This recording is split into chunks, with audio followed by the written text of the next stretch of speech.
Hello दोस्तों,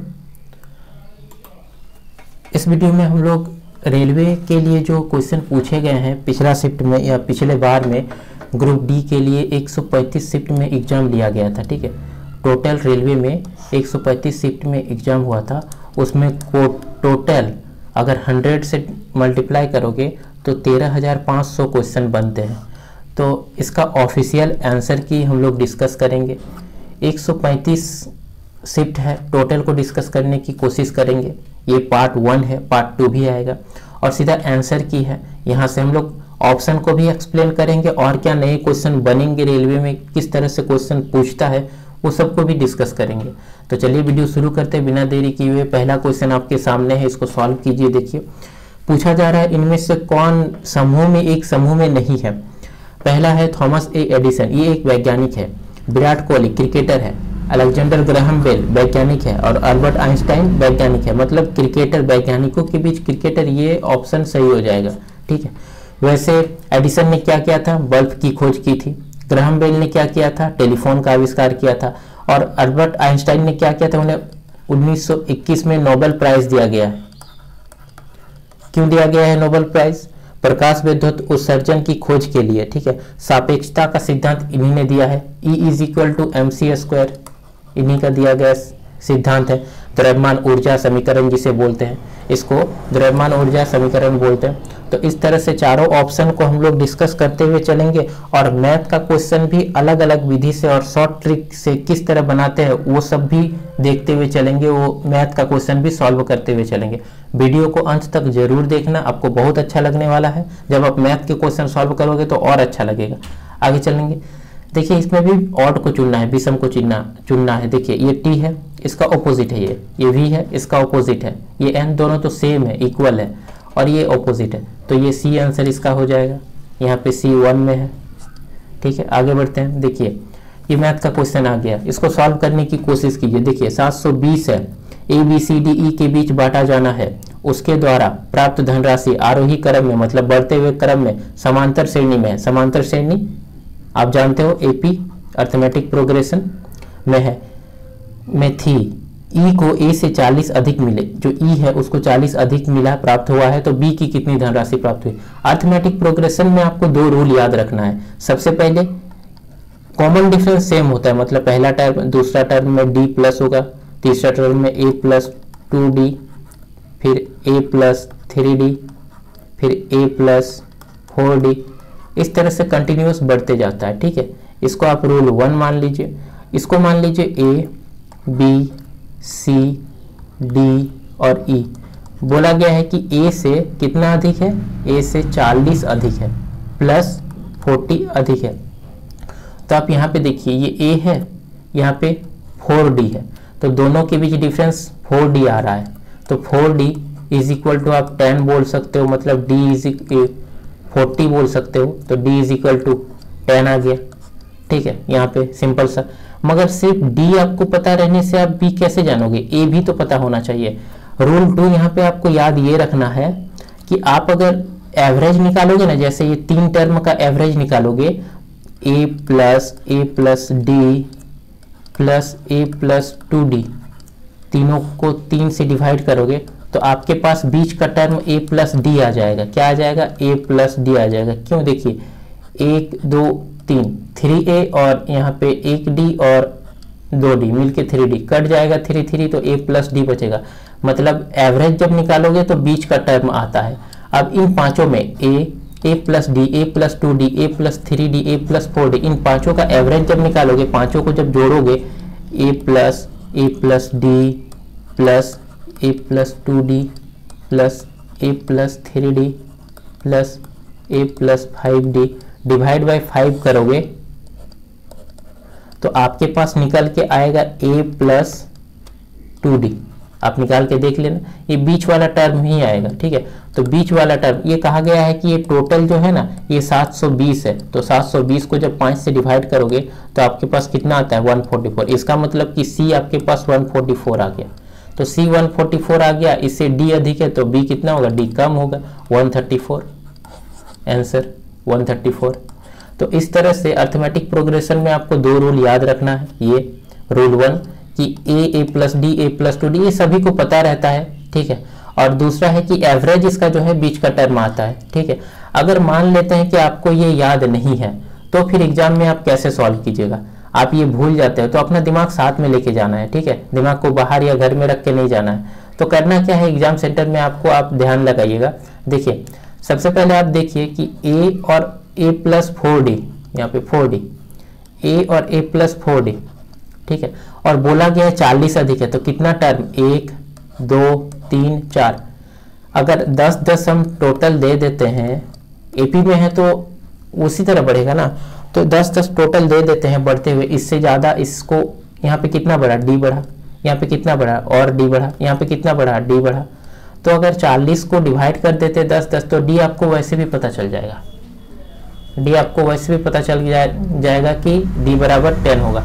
तो D बराबर 10 आपको पता चल गया और बीच का टर्म आपको पता चल गया कि 144 है, तो 134 यहीं पे लिख देना है तुरंत, बस आंसर आ जाएगा। आगे चलते हैं, नेक्स्ट क्वेश्चन देखते हैं। देखिए ये दिया गया है, एक ग्राफ दिया गया है, पाई चार्ट है, और इस पाई चार्ट में मोबाइल फोन निर्माता कंपनियों के बारे में जानकारी प्रदर्शित की गई है और निर्मित मोबाइल फोन की कुल संख्या इतना है और पूछा जा रहा है कंपनी द्वारा, LMN द्वारा कुल कितने मोबाइल फोन निर्मित किया गया है। LMN ने कितना किया, 30%। इसका मतलब आप ये 100% कितना टोटल, देखिए 100, 100% इज इक्वल टू 1 2 4 0 और 0 0 0, इतना है। आपको 30% निकालना है तो एक जीरो काट दीजिए ना, यहाँ से 10% निकल जाएगा। 10% इज इक्वल टू 1 2 4 0 0 0 आ गया। अब इसको 3 से मल्टीप्लाई कर दीजिए, 30% आ जाएगा। इसको 3 से मल्टीप्लाई कर दीजिए, टोटल को आ जाएगा, कितना आ गया, 372, इतना आंसर आ गया, बस 30%। इस तरह से कोई भी संख्या का अपने आप में 100% होता है। अगर आपको 10% निकालना है तो एक जीरो हटा दीजिए, अगर आपको 5% निकालना है तो इसको 2 से डिवाइड कर दीजिए, 5% आ जाएगा। अगर आपको 1% चाहिए तो इस और एक जीरो काट दीजिए तो 1% आ जाएगा। तो 1%, 10% और 5% आपको पता चल गया। तो इससे आप इसको अगर आप फिर से डिवाइड करोगे किसी संख्या से तो वो फिर हो जाएगा। जैसे आपको 35% चाहिए तो इसको 7 से डिवाइड कर दीजिए, 80% चाहिए तो इसको 8 से डिवाइड कर दीजिए। इस तरह से जितना भी परसेंट पूछा जाए, 25% अगर पूछे तो 5 को उसी तरह डिवाइड कर दीजिए, 5 को 5 से डिवाइड कर दीजिए, 5 × 5 हो जाएगा 25%। और वैसे भी 25% का आपको फ्रैक्शन वैल्यू याद होता है, 1/4 होता है। फ्रैक्शन वैल्यू आपको अगर नहीं पता तो कुछ फ्रैक्शन वैल्यू आप लोग याद रख लीजिएगा, जैसे 1% इज इक्वल टू 100 होता है, 1/2 इज इक्वल टू 50% होता है, 1/4 मतलब इसका आधा 25% होता है। फिर इसका आधा करोगे 1/8 इज इक्वल टू इसका आधा हो जाएगा 12.5। इस तरह से आप कुछ फ्रैक्शन वैल्यू निकाल कर याद कर लीजिएगा, एग्जाम में बहुत काम आता है ये, ठीक है। आगे चलते हैं, 5वां नंबर क्वेश्चन देखते हैं। जब किसी पिंड पर असंतुलित बल, कोई भी एक बॉक्स है या पिंड है मान लेते हैं, इस पर आप अगर बल लगा रहे हो, ठीक है, आप यहाँ पे मान लेते हैं फोर्स लगा रहे हो, बल लगा रहे हो, आप बल लगा रहे हो तो ये ऑब्जेक्ट आगे की ओर बढ़ेगा, आगे की ओर बढ़ेगा। आप अगर इसको धकेलोगे तो क्या होगा, आगे की ओर बढ़ेगा। तो जब किसी पिंड पर असंतुलित बल, कितना बल लगा रहे हो नहीं पता, बल लगा रहे हो, तब इसकी डैश में निरंतर परिवर्तन होगा, किसमें, चाल में परिवर्तन होगा। भार बराबर क्या होता है, W is equal to mg। जी का मान क्या होता है, जी का मान इज इक्वल टू 9.8 होता है पृथ्वी पर। चंद्रमा पर वही पृथ्वी का 1/6 हो जाता है, ठीक है। और द्रव्यमान m होता है। द्रव्यमान किसी भी ग्रह पर नहीं बदलता है, भार बदलता है। भार इज इक्वल टू जी पर डिपेंड करता है, इसीलिए पूछा जाता है क्वेश्चन कि द्रव्यमान चेंज होता है या भार, तो द्रव्यमान चेंज नहीं होता है, भार चेंज होता है। आकृति SHAPE सिर्फ यही है, ठीक है। आकृति शेप में बदलाव आएगा ही नहीं किसी भी ऑब्जेक्ट में, जब तक वो बदलने लायक होगा नहीं। रबड़ को बदल सकते हो फिर वापस आ जाएगा, ठीक है। आगे चलते हैं, जानते हैं। देखिए क्वेश्चन नंबर 6 है, निषेचित अंडा इगमज जिसमें समाविष्ट हो जाता है। एक परिपक्व अंडा जो होता है, जैसे अंडा होता है फीमेल में, उसमें जब शुक्राणु प्रवेश करता है उसके बाद वो कहाँ जाता है ये पूछा जा रहा है। तो वो गर्भाशय में जाता है, गर्भाशय में उसका विकास होता है, फिर वो बच्चा का निर्माण करता है। अंडाशय 2 होता है, फीमेल में 2 अंडाशय होता है, वहाँ से हार्मोन स्रावित करता है, जैसे टेस्टोस्टेरोन और एस्ट्रोजन, ये सब हार्मोन जो है वो अंडाशय से निकलते हैं। स्त्री में जननांग है गर्भाशय, यह 7.5 सेंटीमीटर और 5 सेंटीमीटर चौड़ी है, लंबी में 7.5 सेंटीमीटर है और इसकी दीवार 2.5 सेंटीमीटर मोटी है और 35 ग्राम होता है, ठीक है। नाशपाती के आकार की होती है। जबकि अंडाशय की बात करोगे तो महिलाओं में प्रजनन प्रणाली में अंगों के एक जोड़ी होती है, 2 संख्या में होती है। ये गर्भाशय के दोनों ओर होते हैं और महिलाओं में ये 2 आवश्यक होते हैं, ठीक है। याद रखना ये 2 आवश्यक होते हैं। आगे चलते हैं नेक्स्ट क्वेश्चन। निम्नलिखित में से कौन से तत्वों का रासायनिक प्रतीक लैटिन से लिया गया है? अब लैटिन शब्द इसमें से कौन सा है? तो एल्युमिनियम की बात करें तो 13 होता है एटॉमिक नंबर, पी ब्लॉक में आता है। क्लोरीन 17 होता है। क्लोरीन, ब्रोमीन, आयोडीन ये सबको हैलोजन ग्रुप बोलते हैं, ठीक है। कार्बन संयोजकता 4 होता है, आप जानते हो इसकी वैलेंसी जो है 4 होता है। और आयरन 26 है, ठीक है। तो ये जो आयरन है ये लैटिन शब्द है आयरन जो है वो लैटिन शब्द है, ठीक है। एटॉमिक नंबर 26 होता है। इस तरह से इसको याद रख लेना है, ये जरूरी हो जाता है। आयरन ग्रुप 8 में आता है, डी ब्लॉक में, ग्रुप 8 में, और डी ब्लॉक का तत्व है। पीरियोडिक टेबल से क्वेश्चन पूछा जाता है, देखिए पूछ लिए। ये भी पूछा जाता है कि कौन सा तत्व कौन सा ब्लॉक में आता है, कौन सा हैलोजन है, कौन सा नोबल गैस है या नोबल ग्रुप में आता है। ग्रुप जो 18 है ना, ग्रुप 18 वो नोबल आता है, नोबल कहते हैं, क्योंकि वो किसी से रिएक्ट नहीं करता है। चलिए आगे देखते हैं। ये दिया हुआ है, देखिए 3 को कोऑर्डिनेट दिया गया है, वर्टेक्स दिया गया है और पूछा जा रहा है एरिया ऑफ ट्रायंगल निकालिए। तो एरिया ऑफ ट्रायंगल कैसे निकालिएगा? तो त्रिभुज का जो फॉर्मूला होता है आप जानते हो, एरिया निकालने के लिए 1/2 बेस इंटू हाइट होता है एक, ठीक है। ये फॉर्मूला आपको पता है। एक फॉर्मूला पता है आपको हिरोन सूत्र। हिरोन सूत्र में क्या होता है? हिरोन सूत्र में आपको पता है कि एस माइनस ए, एस माइनस बी और एस माइनस सी होता है अंडर रूट में। ये हिरोन फॉर्मूला होता है। एस क्या होता है? एस ए पेरीमीटर है, A plus B plus C by 2, मतलब त्रिभुज के जो साइड है ना ए बी सी उनका एड और आधा, मतलब तीनों को ऐड कर दोगे आधा तो इसको सेमी पेरीमीटर बोलेंगे। तो इस तरह से एक फॉर्मूला ये हो जाता है। और एक फॉर्मूला होता है, देखिए, जो कि इसमें काम आएगा। ट्रायंगल फॉर्मूला में इस तरह से होता है 1/2। ये क्लास 10th में आप पढ़े होंगे जरूर। x1 के बाद यहाँ पे y2 माइनस y3, फिर plus x2, y1 minus y2 plus x3 1 minus y2। ये वाला फॉर्मूला आप पढ़े होंगे। देखिए ये याद रखना भी आसान है। 1 2 3 कंटिन्यूअस जा रहा है, फिर x1 लिख दिए, फिर x2 आएगा, 2 के बाद 1, 2 के बाद 3 आता है ना, 3 फिर 1, फिर x3 लीजिए, x3 के बाद फिर 1 और 2, ठीक है। यहाँ 3 से स्टार्ट किए तो यहाँ भी 3 आ गया, यहाँ 1 में ख़त्म हुआ तो यहाँ भी 1 से स्टार्ट होगा, मगर यहाँ पे x1 x2 और x3 तीनों आ गया। तो इस तरह से ये फॉर्मूला होता है और इसी पे हम लोग ये वैल्यू बैठाएंगे तो आंसर आएगा। तो एग्जाम में जो रेलवे का एग्जाम है उसमें डायरेक्ट मैथ का जो क्वेश्चन है वो 9 और क्लास 10 से कुछ क्वेश्चन सीधे सीधे उठाए गए हैं। इस क्वेश्चन को अगर आप क्लास 10th के बुक में ढूंढोगे तो मिल जाएगा आपको, ठीक है। तो चलिए इसको सॉल्व करते हैं। इन कोऑर्डिनेटर को, ये जो वर्टेक्स है इसको नाम दे देते हैं। सबसे पहले क्या होता है, इसको x1 बोलते हैं, इसको y1 बोलते हैं। ये क्या है? x2 है, ये y2 है। ये क्या है? x3 है और ये y3 है। तीनों है, मान दिया हुआ है। तो इसको बैठा दीजिए, सिंपल सा 1/2। x1 कितना है? 1 है। और y2 कितना है? y2 माइनस 3 है। और फिर y3 कितना है? y3 1 होगा। प्लस x2 कितना है? -4। y3 कितना है? y3 1 माइनस y1 पूछ दिया, y1 2 प्लस x3 कितना है? x3 यहाँ पे 4 है। सिंपल सा खाली फॉर्मूला में बैठा देना है वैल्यू को। अगर आप नहीं बैठा पा रहे हो या फॉर्मूला आपको याद नहीं है तो ये क्वेश्चन आपको स्किप करना पड़ेगा और आगे बढ़ना पड़ेगा। और ये उन्होंने क्लास 10th ठीक से पढ़ा है वो इस क्वेश्चन का जवाब दे देगा, उसका सिलेक्शन का चांस बढ़ जाएगा। तो कोई भी क्वेश्चन छोड़ना नहीं है। अगर आपको सीखने को मिल रहा है, सारा प्रीवियस ईयर सॉल्व कीजिए, वहाँ से पता चलेगा कि कौन सा बुक अभी आपको पढ़ना चाहिए, कहाँ पिछले बार आपकी गलती हुई थी और किस में सुधार करना है। ये प्रीवियस ईयर से ही पता लगता है। इन दोनों को ऐड कीजिए, -4। इन दोनों को देखिए, ये -1 आएगा, इसके साथ प्लस हो जाएगा, +4।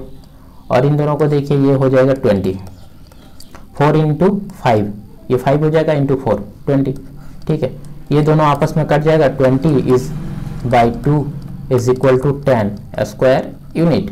आंसर आ गया, देखिए आंसर 10 स्क्वायर यूनिट। इसमें भी हीरोन फॉर्मूला में भी बैठाने के लिए क्वेश्चन पूछा गया है, और ये तो सिंपल सा क्वेश्चन है, सबको पता होता है, इसको बताने की जरूरत भी नहीं। 1/2 बेस इंटू हाइट, मतलब त्रिभुज का जो आधार है और हाइट जो है इसको गुना करके आधा कर दोगे तो त्रिभुज का क्षेत्रफल आ जाता है, ठीक है। तो ये क्वेश्चन को इस तरह से सॉल्व करना था, इस फॉर्मूला पे बैठा के सॉल्व करना था, इजी हो गया। इसको और लेंथी बनाने के लिए आप इन दोनों के बीच डिस्टेंस निकाल सकते थे, इन दोनों के बीच डिस्टेंस, और डिस्टेंस फार्मूला से, डिस्टेंस फार्मूला जो होता है ना, x2 माइनस x1 का whole square plus y2 minus y1 का होल स्क्वायर, इस तरह से एक डिस्टेंस फार्मूला होता है। इन कोऑर्डिनेटों को यहाँ से पे रख के आप इन दोनों के बीच दूरी निकाल सकते थे, मगर वो बहुत लेंथी हो जाता, और दूरी निकालने के बाद आप ये फार्मूला हीरोन सूत्र का यूज़ कर सकते थे, मगर वो बहुत लेंथी हो जाता, उससे ईजी यही वाला है, ठीक है। चलिए आगे बढ़ते हैं। 9 नंबर देखिए, 2018 में पत्रकारिता के क्षेत्र में लाइफ टाइम अचीवमेंट के लिए रेडिंग पुरस्कार। देखिए अवार्ड आपको याद रखना है, रेलवे के एग्जाम में रेलवे के स्पॉट, फिर इवेंट, और जो अवार्ड है, प्राइज है, ये सब आपको याद रखना है, ठीक है। आईसीसी वर्ल्ड कप कब होगा, कहाँ पे होगा, हॉकी वर्ल्ड कप कब होगा और कहाँ पे होगा, और किसने अधिक मेडल जीते हैं, वो सब भी आपको याद रखना है। रेलवे ग्रुप डी में पूछा है, उसके लिए एक अलग 20 पेज का या 30 पेज का कॉपी बना लीजिए, उसमें सिर्फ यही सबको आप लिखिए, स्पोर्ट को, इवेंट को, अवार्ड को, प्राइज को, जो आईसीसी कब खेला जाएगा, हॉकी 2023 में भारत में होने वाला है, कहाँ होगा, भुवनेश्वर में हमेशा होता है, वहीं पे होगा। तो इस तरह के जो क्वेश्चन है उसको एक कॉपी में लिख लीजिए ताकि एग्जाम के टाइम उसको रिवीजन करके जा सके।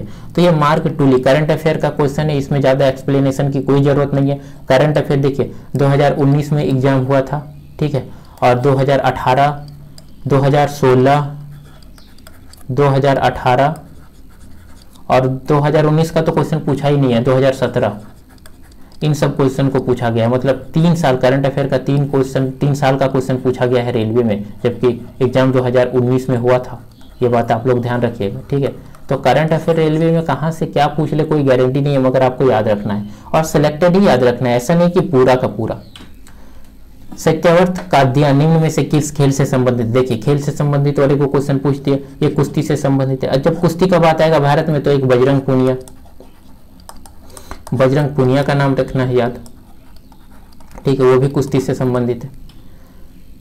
2 इनलेट पाइप ए और बी एक खाली टंकी को 22 और 33 घंटे में भर सकते हैं। कितना? 22 और 33 में भर सकते हैं। उन्हें एक साथ खोल दिया जाता है, लेकिन टंकी भरने के 3 घंटे पहले पाइप ए को बंद कर दिया जाता है, ठीक है, 3 घंटा पहले। तो टंकी भरने के दोनों पाइपों द्वारा कुल कितने घंटे में भर लेंगे? बोल रहा है कितना घंटा में टंकी भर लेगा, खाली है। तो इन दोनों का एलसीएम ले लीजिए, इन दोनों का एलसीएम क्या हो जाएगा? 66। एलसीएम लेना आता होगा।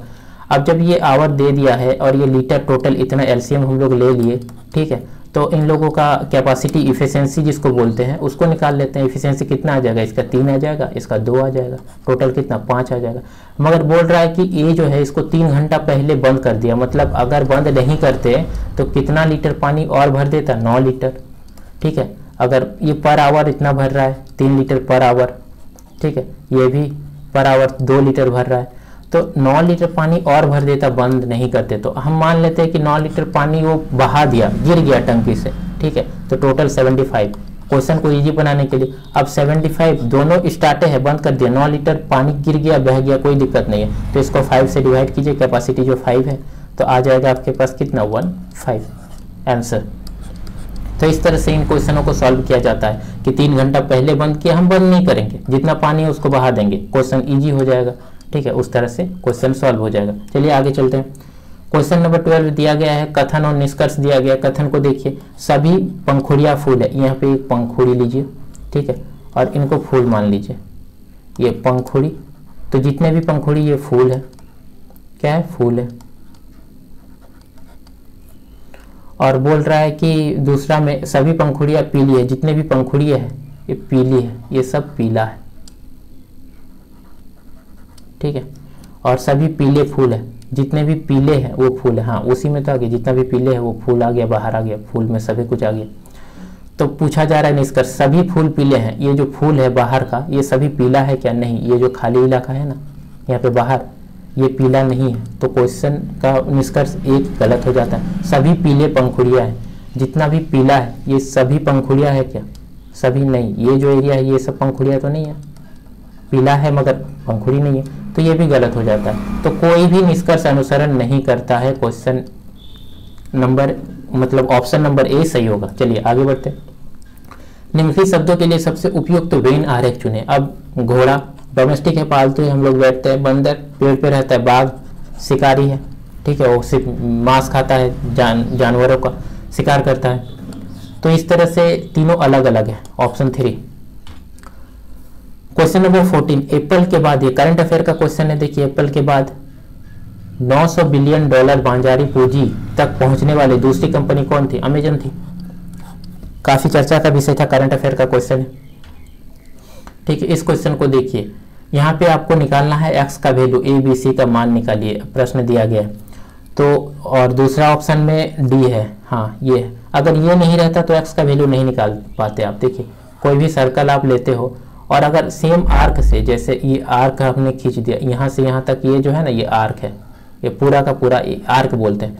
तो इस आर्क से, सेम आर्क से आप कितना भी त्रिभुज अगर खींच दोगे ना तो सबका वैल्यू एक होता है, सेम होता है। मतलब जितना यहाँ पे होगा उतना ही यहाँ पे होगा, उतना ही यहाँ पे होगा।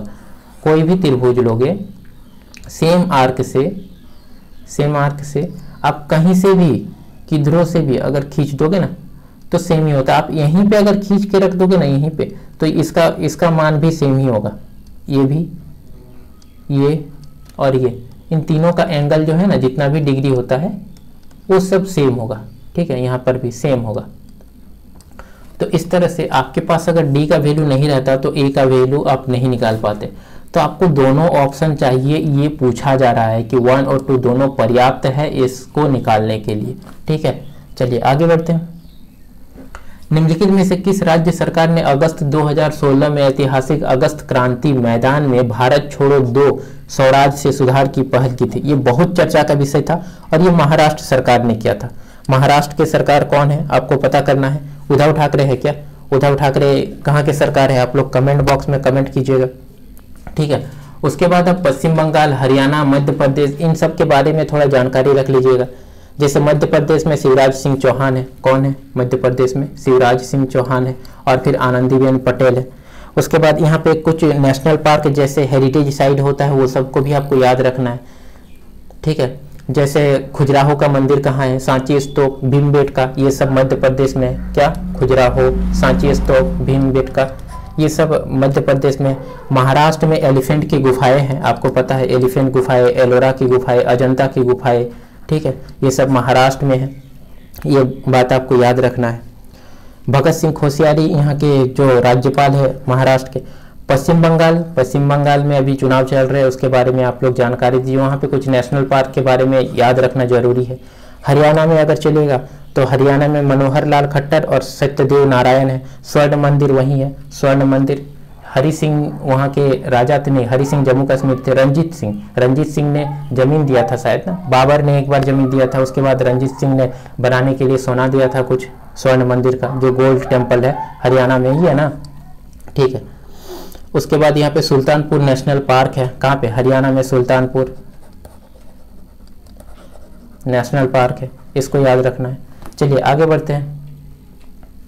इस क्वेश्चन को देखिए, मैथ का क्वेश्चन है, इसको सॉल्व कीजिए। देखिए, जब कोई फ्रैक्शन आता है और पूछा जाता है कि बढ़ते हुए क्रम में लिखिए, तो आप लोग क्या करते हो? जनरली क्रॉस मल्टीप्लाई करते हो और आंसर निकालने की कोशिश करते हो। वो भी सही मेथड है। जैसे 9 को 24 से मल्टीप्लाई करेंगे और फिर 13 को 16 से मल्टीप्लाई करेंगे, ठीक है, और जानेंगे कि कौन सा बड़ा है और कौन सा छोटा है। इस तरह से निकाल सकते हो। इसको मल्टीप्लाई करोगे तो 216 के करीब आएगा, इसको 208, तो ये बड़ा है। इस तरह बड़ा हम लोग कर सकते हैं। मगर मैं यहाँ पे और एक तरीका मैं बताना चाहता हूँ, वो इससे भी सिंपल तरीका है और बड़े बड़े क्वेश्चनों को उसको आसानी से सॉल्व किया जा सकता है, ठीक है। इसका ऑप्शन क्या सही हो गया? इसका ऑप्शन सही हो गया ये वाला, क्योंकि यही बड़ा है। चलिए मैं बताने की कोशिश करता हूँ और एक मेथड, 16 और ये 13/24। एक काम कीजिए, मतलब तुरंत इन दोनों का डिफरेंस ले लीजिए। तो डिफरेंस लेने पर यहाँ पे 7 आ जाएगा, इसका डिफरेंस लेने पर 11 आ जाएगा। तो यहाँ पे 9/7 कीजिए, क्या आ जाएगा 1.2 समथिंग आएगा। और यहाँ पे 13/11 कीजिए, क्या आ जाएगा 1.1 समथिंग आ जाएगा। बड़ा यही है, मतलब आपको डिफरेंस लेके, मतलब अंतर लेके आपको इस ऊपर वाले से 9 से डिवाइड कर देना है, ठीक है। तो आपका जो वैल्यू आएगा बड़ा या छोटा के रूप में, अगर 4 गो है तो चारों का मान आपको एग्जैक्ट पता चल जाता कि कौन बड़ा है कौन छोटा है। इस तरह से आप अंतर लेके जब डिवाइड करते तो, ठीक है। क्वेश्चन नंबर 17 आंसर मिल गया आपका, ये सही है। चलिए, इजी क्वेश्चन था। कथन और निष्कर्ष अवधारणा है। कथन और अवधारणा दिया गया है। देखिए, छात्र ए ने 2 से कहा, क्या कहा, मुझे पढ़ने के लिए आपके नोट्स चाहिए। अब पढ़ने के लिए नोट्स मांग रहा है, क्यों मांग रहा है, उसके पास नोट्स ऑलरेडी होंगे इसीलिए मांग रहा है। छात्र 2 ने नोट्स तैयार कर लिए, हाँ तैयार कर लिया इसीलिए तो मांग रहा है। छात्र 1 ने उसकी समझ को सत्यापित करना चाहता है। ये कहीं से ये निष्कर्ष जो है, अवधारणा जो है वो सत्य सिद्ध नहीं होती है। वो इंटेलिजेंट है नहीं है, टैलेंटेड है नहीं है, उसके नोट्स से क्या लेना देना है, ठीक है, वो पढ़ा है नहीं है। तो ये अंतर्निहित है, एक अंतर्निहित है। आगे चलते हैं। विवादित फिल्म जो पद्मावत है, पद्मावत काफी चर्चा का विषय था ये भी। और करंट अफेयर का जो क्वेश्चन है रेलवे में, जो बहुत ज्यादा चर्चा का विषय है वही पूछा जा रहा है। आप यहाँ पे नोट कीजिएगा, अभी तक 4 क्वेश्चन करंट अफेयर का सॉल्व कर चुके हैं। सभी क्वेश्चन काफी चर्चा का विषय था, वही डाला गया है। अलाउद्दीन खिलजी का किरदार किसने निभाया था, तो ये सबको पता है कि रणवीर सिंह ने विलन का किरदार निभाया था, अलाउद्दीन खिलजी का किरदार निभाया था। वहीं शाहिद कपूर ने राजा का किरदार निभाया था, ठीक है। और वो राजा कौन था उसको आपको कमेंट बॉक्स में कमेंट करना है। क्वेश्चन नंबर 20 देखिए, ये क्वेश्चन मैथ का क्वेश्चन है। इसमें आपको फॉर्मूला आपको याद रखना पड़ेगा। अगर फॉर्मूला याद नहीं है फिर भी बताने का, क्वेश्चन सॉल्व करने का अलग तरीका मैं बताऊंगा, फिर भी मैं एक बार फॉर्मूला बताने की कोशिश करता हूँ या बताना चाहता हूँ। ए क्यू, यहाँ पे क्यू है तो A cube minus B cube minus 3a² B और फिर प्लस 3ab², ये फॉर्मूला होता है, ठीक है। इस फॉर्मूला को अगर आप याद रखोगे और सभी जगह वैल्यू बैठाओगे तो आ जाएगा। मगर यहाँ पे तीनों का फॉर्मूला बैठाओ फिर एक्सपेंड करो, बहुत ज़्यादा लेंदी हो जाएगा, आधा पेज तो इसी में चला जाएगा।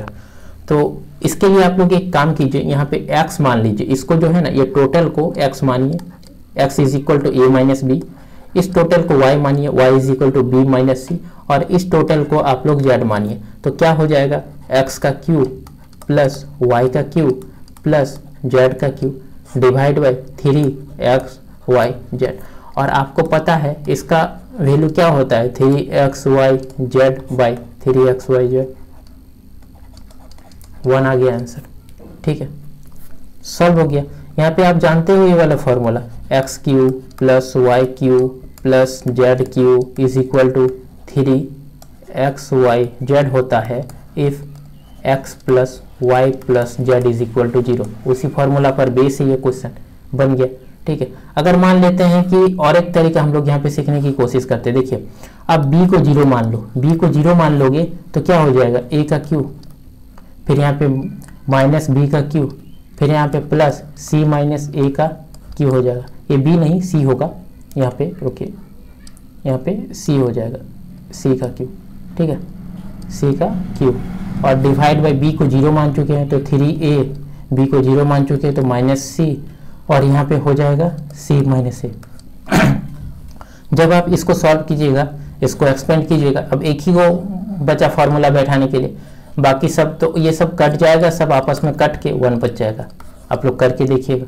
b को अपने से 0 क्यों माने, क्वेश्चन को सॉल्व करने के लिए, क्योंकि आपके पास जो है ना a का वैल्यू आपको पता है ना b का वैल्यू पता है, आपको क्या किसी को नहीं पता है। जब किसी को नहीं पता है तो आप अपने मर्जी से a को 0 मान सकते हो, और 0 एक ही को माना, ऐसा नहीं कि a को भी 0 कर दो b को भी 0 कर दो, तब तो नीचे डिनोमिनेटर में 0 आ जाएगा। इसका मतलब कि ऊपर कुछ भी आए, 0 में ऊपर कुछ भी आए तो इन्फिनिटी हो जाएगा, क्वेश्चन ही गलत हो जाएगा। तो नीचे 0 ना आए उस बात का ध्यान रखना है, उस तरह आप 0 मान सकते हो, ठीक है। चलिए आगे बढ़ते हैं। देखिए यहाँ पे question number 21, what will be the direction of magnetic field. Magnetic field का डायरेक्शन क्या है, at a point directly below the horizontal power line with the current flowing from the east to west when view from the west end. तो जो electric current है, electric जो flow हो रहा है वो इस तरह फ्लो हो रहा है, तो मैग्नेटिक फील्ड क्या होगा, एंटी क्लॉकवाइज। आंसर सिंपल है, क्लास 10th का इलेक्ट्रिसिटी चैप्टर उठा के देखोगे तो ये सीधा सीधा ये क्वेश्चन आपको मिल जाएगा। आगे चलते हैं, फ्लेमिंग का बाएं हाथ का नियम या फ्लेमिंग का नियम जो है इसी से वेस्ट है। चलिए, निम्नलिखित श्रृंखला में अगला पद चुने, ये अगला पद चुनने के लिए बोल रहा है। सी का क्या होता है, 3 होता है। डी का क्या होता है, 5 होता है, क्या 4 होता है। एफ का क्या होता है, 6 होता है। आई का क्या होता है, 9 होता है। ठीक है, ये सब आप जो जितना भी ABCD है A to Z आपको नंबरिंग करना आना चाहिए। ठीक है, यहाँ से कितना बढ़ा, +1, यहाँ से कितना बढ़ा, +2, यहाँ से कितना बढ़ा, +3, यहाँ से कितना बढ़ेगा, +4। +4 मतलब 13 होगा, यहाँ पे कितना होगा, 13 होगा। 13 क्या होता है, N या M, N होता है, M क्या M होता है, और 14 हो जाता है N। ठीक है, तो इस तरह से, तो यहाँ पे ये M आंसर आ जाएगा, देखिए है। ठीक है, तो इस तरह से G का क्या होता है, G7 आप याद रख लीजिए। ठीक है, Q होता है क्वीन, क्वीन को आप मान सकते हो प्री 16 साल का, इसको 17 साल का, इस तरह से याद कर लो QP। M का 13 होता है, N का 14 होता है। ठीक है, इस तरह से आप लोग कुछ कुछ याद रखोगे, धीरे धीरे सब याद हो जाएगा। क्वेश्चन देखिए 23 है, 1 kg पिंड है, गति 4 मीटर पर सेकंड स्क्वायर से 8 मीटर पर सेकंड स्क्वायर तक बढ़ता है। बल द्वारा किया गया कार्य बताइए, वर्क पूछ रहा है, उसका फोर्स में परिवर्तन कर दिया, मतलब 1/2 m v2 square minus 1/2 m v1 square. इन दोनों में इतना अंतर हुआ कार्य में, वो निकालना है। अब 1/2 कॉमन है, m भी कॉमन है, उसको बाहर निकाल दिए, v2 का स्क्वायर माइनस v1 का स्क्वायर। यहाँ पे सॉल्व कीजिए, देखिए 1/2 m क्या है, 1 kg है, ये 8 का स्क्वायर 64 हो जाएगा, माइनस ये 4 का स्क्वायर 16 हो जाएगा। इसको सॉल्व कीजिए, कितना आ जाएगा, 48 divide by 2 is equal to 24। ठीक है, वर्क चेंज कितना हुआ, कार्य किया गया कार्य कितना हुआ। अगर कोई फुटबॉल है वो लुढ़क रही है, आप उसमें फिर से फोर्स लगा दोगे तो वो तेज हो जाएगी, तो वो तेज कितना तेज हुआ, कितना फोर्स लगाया आपकी, तेज हो गया। उसकी गति से पता कर सकते हैं, उसका गति अगर वो 4 मीटर पर सेकंड से आ रही थी, आपने लात मारा 8 मीटर पर सेकंड हो गया, और वो 1 kg का था, तो उस तरह से कितना चेंज हुआ ना, 24 जूल। कार्य का जूल होता है ऐसा यूनिट। ठीक है, ऑप्शन नंबर 3 आंसर हो जाएगा। आगे बढ़ते हैं, निम्नलिखित में से कौन सा न्यूटन की गति के तीसरे नियम। देखिए पहला नियम क्या बोलता है, पहला नियम बोलता है जड़त्व का नियम, गैलीलियो ने दिया था, मगर फिर भी उसको न्यूटन का माना जाता है। मतलब कोई वस्तु अगर स्थिर है तो जब तक आप बल नहीं लगाओगे वो स्थिर ही रहेगा। अगर कोई घूम रहा है तो वो घूमते रहेगा, अगर कोई चल रहा है तो वो चलते रहेगा जब तक उसे बल लगाकर रोका ना गया। घूम रहा है में आप ग्रह को जान सकते हो, ग्रह लाखों सालों से घूम रहे हैं और घूमते रहेंगे जब तक उसको बल लगाकर रोका ना जाए। ठीक है, सूरज के चारों ओर पृथ्वी भी घूम रही है, चंद्रमा भी पृथ्वी के चारों ओर घूम रही है, तो इस तरह से जब तक एक्सटर्नल फोर्स ना लगाया जाए वो रुकेगी नहीं। उसी को जड़त्व का नियम या गैलीलियो का नियम बोलते हैं, पहला। दूसरा क्या है, दूसरा बल की परिभाषा देता है, F is equal to ma है। m मास है, द्रव्यमान, a एक्सीलरेशन है। ठीक है, वेग परिवर्तन की दर को एक्सीलरेशन बोलते हैं। और तीसरा क्या है, तीसरा जितना आप बल लगाओगे उधर से भी उतना ही बल लगेगा, opposite reaction. Every action equal and opposite reaction होता है। तो जब रॉकेट ऊपर की ओर उड़ता है तो नीचे की ओर बल लगाता है। ठीक है, फोर्स नीचे की ओर लगाता है, तो जब फोर्स नीचे की ओर लगाता है तब वो ऊपर की ओर उड़ता है। तो रॉकेट का लॉन्च होना यहाँ पे हो जा रहा है, ऑप्शन 4 सही आंसर। चलिए ये देखिए, ये प्रॉब्लम को देखिए, सिमिलर कौन है, ये प्लेट है, ये ग्लास है। तो यहाँ पे आपको प्लेट और ग्लास दिख रहा है मगर ये लेटा हुआ है, तो ये गलत हो जाएगा, ये भी गलत, ये उल्टा हो जाएगा, ये भी लेटा हुआ है उल्टा हो जाएगा, ये सेम दिख रहा है। ठीक है, आंसर हो जाएगा इसका। देखिए एक पेन को 144 में बेचने पर अनुराग क्रय मूल्य पर CP पर, यहाँ पे नोट कीजिएगा, CP पर 1/7 की हानि होती है। मतलब CP को अगर 7 मानोगे, लॉस हुआ 1, तो SP कितना है, SP है 6। ठीक है, तो कितना में बेचा, 144 में बेचा, कितना में 144 में बेच दिया, तो ये कितना गुना है, 24 गुना में बेच दिया। तो इसका भी 24 गुना आप निकालो, 24 गुना निकालो, 168 हो जाएगा। यदि पेन वो अगर पेन को 189 पर बेचता तो लाभ प्रतिशत, ये इतना में ना बेचकर 189 पे बेचता, तो इससे कितना ज़्यादा है, 21 अधिक है क्या, निकाल लो 21। तो 21 निकालना है, CP को क्या नीचे रखना है, 168 क्या करना है, नीचे रखना है। अब इसको 100 से मल्टीप्लाई कर देने पर आपका परसेंटेज आ जाएगा, कितना से कटेगा, 8 से कटेगा।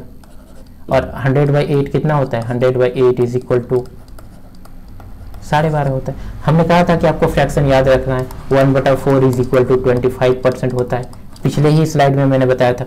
तो 1/8 करना है, इसको 2 से मल्टीप्लाई कर देना है, ठीक है, इसको 2 से डिवाइड कर देना वहीं नीचे में, तो क्या हो जाएगा 12.5, 25 का आधा 12.5 होता है, 1/8, 1/16 इसका भी आधा हो जाएगा, फिर 1/32 निकालोगे इसका भी आधा हो जाएगा। ठीक है, तो इस तरह से आप लोग कुछ को याद रख सकते हो, एग्जाम में तुरंत निकाल भी सकते हो, मगर याद रखना ज़्यादा अच्छा होगा। इसका आंसर हो जाएगा कितना 12.5। ठीक है, आगे चलते हैं। क्वेश्चन नंबर 27, किसी वस्तु पर कार्य करने वाले गुरुत्व बल को डैश के रूप में जाना जाता है। मतलब ग्रेविटी जो कि 9.8 है वो पृथ्वी पर किस में काम करती है, एम पर, mg। ठीक है, mg पर काम करती है, तो उसको भार बोलेंगे W। मैंने पिछले बार भी पहला क्वेश्चन भी यही था शायद, इसी को एक्सप्लेन किए थे कि भार W = mg होता है, g का मान 9.8 होता है। ठीक है, द्रव्यमान m बोलते हैं, त्वरण a एक्सीलरेशन, वेग परिवर्तन की दर को। ठीक है, आवेग के बारे में आपको पता है। ठीक है, और नहीं पता है तो आप लोग खुद सर्च कीजिए, एक ऑप्शन में डील नहीं करूंगा, एक ऑप्शन को मैं एक्सप्लेन नहीं करूंगा, वो सब आप खुद कीजिएगा। ठीक है, खुद थोड़ा मेहनत करना ही पड़ेगा। आगे चलते हैं। देखिए 2016 में क्या हुआ था, मेलबर्न में आयोजित 2016 का करंट अफेयर पूछ लिया 2019 के एग्जाम में, ध्यान रखिएगा। फिल्म महोत्सव के बारे में पूछा है, इवेंट से रिलेटेड है, जिसे सोनम कपूर ने नीरजा भानोट की बायोग्राफी नीरजा में उसके अभिनय के लिए सर्वश्रेष्ठ अभिनेत्री का पुरस्कार मिला था। तो ये इसका जो थीम था वो पूछ रहा है, क्या है थीम क्या है, फीमेल एम्पावरमेंट है। करंट अफेयर का अब 2000 देखिए अभी 2021 में एग्जाम होगा, ठीक है, या हो सकता है 2022 में होगा, रेलवे का कोई गारंटी नहीं है, मगर आपको 2020 का, 2021 का, 2019 तक का करंट अफेयर आपको याद रखना है। मतलब क्या, कौन सा करंट अफेयर, इवेंट, स्पोर्ट, खेल से संबंधित, मतलब जितने भी है, अवार्ड रिलेटेड, अवार्ड, ठीक है, प्राइज रिलेटेड, सेम चीज को, ठीक है, ये सब याद रखना है। और इसके साथ आप लोग ऐड कर लीजिएगा कि प्रेसिडेंट ने क्या किया है, या कुछ उद्घाटन किया है, क्या है, किसको सम्मानित किया है, कौन सा पुरस्कार दिया है, वो भी पूछा जाता है। क्वेश्चन नंबर 28, ये HCF निकालना है। तो फ्रैक्शन का HCF निकालने के लिए ऊपर का HCF निकालते हैं और नीचे का LCM निकालते हैं। ठीक है, तो ये 2, 8, 10 और 32 का HCF क्या निकालेंगे, ऐसी संख्या जो इन सब को डिवाइड कर सके उसको HCF बोलते हैं। तो 2 को कौन सी संख्या डिवाइड कर सकता है, खुद 2 ही डिवाइड कर सकता है। 8 को भी 2 डिवाइड कर देगा, 10 को भी डिवाइड कर देगा, 32 को भी डिवाइड कर देगा। और 3, 9, 27, 81 का LCM ऐसी संख्या जिसको ये सभी डिवाइड कर सकते हैं। 3 81 को डिवाइड कर सकते हैं, 9 81 को डिवाइड कर सकते हैं, 27 81 को डिवाइड कर सकते हैं, और 81 खुद तो 81 को डिवाइड ही कर सकता है, तो ये 81 हो गया। ठीक है, LCM और HCF के बारे में आप जानते हो। ठीक है, देखिए कथन और निष्कर्ष का क्वेश्चन है। कथन क्या है, कुछ धातु लोहा है। अब कुछ धातु को लेंगे हम और उसको नाम दे देंगे लोहा। ये है धातु, इसको नाम देंगे लोहा। दूसरा क्या बोल रहा है, कुछ लोहा भारी है। ये जो लोहा है, कुछ धातु, सभी धातु हमने कर दिया ना, यहाँ पे गलत हो जाएगा ये। देखिए कुछ धातु, तो कुछ धातु लोहा बोल दिया, और कुछ लोहा भारी है। ये जो लोहा है वो भारी है, कुछ को हम लोग भारी मान लिए, लोहा को माने हैं। ठीक है, ये धातु के साथ मिला नहीं है, मिला है नहीं मिला है हमको नहीं पता है, क्योंकि अंदर हम जाकर देखे नहीं है इस घर के। आप तो यहाँ से देख रहे हो, आपको पता चला यहाँ से। ठीक है, तो मान लेते हैं कि आप यहाँ से देख रहे हो, ऐसा नहीं कि आप यहीं पे हो। तो सभी लोहे धातु है, जितने भी लोहा है वो धातु है क्या, जितना भी लोहा है वो धातु है क्या, नहीं, कुछ है, बस इतना ही है, कुछ है। सभी भारी धातु है, जितने भी भारी है, ये जो भारी है ये टोटल, वो धातु है क्या, नहीं, पता ही नहीं है इसका कुछ। तो दोनों ही ऑप्शन गलत हो जाएगा। ठीक है, कोई भी निष्कर्ष अनुसरण नहीं करता। नेक्स्ट क्वेश्चन है, जब कोई वस्तु वृत्ताकार पथ पर गति करती है तो घूर्णन करती हुई वस्तु पर केंद्र की ओर लगने वाला बल कहलाता है। मतलब कि कोई भी वस्तु जब घूर्णन करती है ना तो 2 बल लगता है, एक बाहर की ओर बल लगता है, एक अंदर की ओर बल लगता है। ठीक है, और हमेशा अपना दिशा बदलती रहती है जब वो वृत्ताकार पथ पर घूमती है। तो जो बल लगता है, वस्तु वृत्ताकार पथ पर गिरती है, तो घूर्णन गति करती हुई वस्तु केंद्र की ओर लगने वाला बल, जो केंद्र की ओर लगेगा उसको अभिकेंद्रीय बल कहेंगे, और बाहर की ओर लगेगा जो केंद्र की, इसके ऑपोजिट लगेगा, केंद्र के ऑपोजिट लगेगा। ठीक है, ये केंद्र है, केंद्र की ओर लगेगा, केंद्र के ऑपोजिट अपकेंद्रीय बल बोला जाता है। गुरुत्वाकर्षण बल, गुरुत्वाकर्षण बल क्या होता है, G होता है, G = 9.8 होता है। अलग अलग ग्रह पर अलग अलग होता है। ठीक है, क्या होता है, अलग अलग ग्रह पर अलग अलग होता है। जैसे चंद्रमा पर 1/6 होता है, ये बात याद रखना है। पूछा है बहुत बार, ये रिपीटेड क्वेश्चन है, चंद्रमा का ग्रेविटेशन कितना होता है। चलिए आगे बढ़ते हैं। कौन सा वेन आरेख निम्नलिखित के बीच संबंध को सही ढंग से दर्शाता है? अब देखिए, वेल पानी में रहता है, जहाज पानी में रहता है, और महासागर, खुद तो महासागर पानी ही है, तो वहाँ पे वेल और जहाज आ जाएगा। Option number 2 answer. आगे देखिए, निम्नलिखित में से कौन सा विकल्प उस लवण का उदाहरण है जिसे जलीय विलयन का pH 7 से कम होता है? 7 से pH स्केल में 7 से कम, इसका मतलब एसिड, और 7 से ज्यादा इसका मतलब बेस, ठीक है, क्षार, और ये अम्ल, ठीक है। तो इस तरह से होता है अम्ल और क्षार, ठीक है। तो आपको जानना है कि 7 से कम क्या है। सोडियम कार्बोनेट, सोडियम Na2CO3, धावन सोडा, ध्वनि का सोडा इसको बोलते हैं। सोडियम बाइकार्बोनेट NaHCO3, इसका निर्माण किया जाता है खाना बनाने में, ठीक है, हम बेकिंग पाउडर भी बोलते हैं। सोडियम क्लोराइड NaCl, इसका तो 7 होता है। एल्यूमिनियम क्लोराइड Al2CO3Cl, ठीक है। तो एल्यूमिनियम क्लोराइड जो है ना, ये एल्यूमिनियम जो है, ये जो है धातु है, ठीक है, जो कि 7 से कम वो एसिड के रूप में आएगा, ठीक है। चलिए आगे चलते हैं। ये सब का फॉर्मूला पूछ लिया जाता है कि सोडियम कार्बोनेट या जो धावन सोडा है इसमें 0.10 H2O लग जाएगा। कभी कभी देता है 10 H2O, कभी कभी नहीं देता, या कभी कभी पूछ लेता है ये क्वेश्चन कि बेकिंग सोडा में, ये धावन सोडा में जो सोडियम कार्बोनेट होता है उसमें जल के अणु कितने पाए जाते हैं? तो जल के अणु 10 पाए जाते हैं, वो आपको जवाब देना होता है, ठीक है। पूछा गया है, रेलवे में रिपीटेड क्वेश्चन है, उसको भी देखेंगे हम लोग जब वो उस क्वेश्चन तक पहुंचेंगे तब। तो इस तरह से इस क्वेश्चन का आंसर हो जाता है अमोनियम क्लोराइड। आगे चलते हैं। निम्नलिखित में से किसे पर्वतीय पर्यटक स्थलों की राजकुमारी, देखिए पर्वतीय पर्यटक स्थलों की राजकुमारी के रूप में जाना जाता है। तो आप जब भारत को जानोगे और भारत में जब केरल के एरिया में जाओगे तो यहाँ पे कैडकानर या कैडमम की खाड़ियाँ, यहाँ पे इलायची और कॉफी उगाया जाता है, ठीक है। तो वहीं पे उसी को पहाड़ों की राजकुमारी कहा जाता है। तो पहाड़ों की राजकुमारी, क्वेश्चन को घुमा दिया है, पर्वतीय पर्यटक स्थलों की राजकुमारी बोल दिया है, ठीक है। देहरादून, आपको पता है देहरादून ऊपर की तरफ है, गंगा नदी के लेफ्ट साइड पर है शायद, ठीक है। दार्जिलिंग, टी क्या होता है? टी जो आप लोग रोज पीते हो वही होता है, और क्या होता है? इसमें GI टैग देने वाला सबसे पहला दार्जिलिंग को मिला, नहीं शायद असम को मिला था ना, असम को मिला था या दार्जिलिंग की चाय को मिला था, वो आप लोग कमेंट बॉक्स में कमेंट कीजिएगा, हम थोड़ा कंफ्यूज है।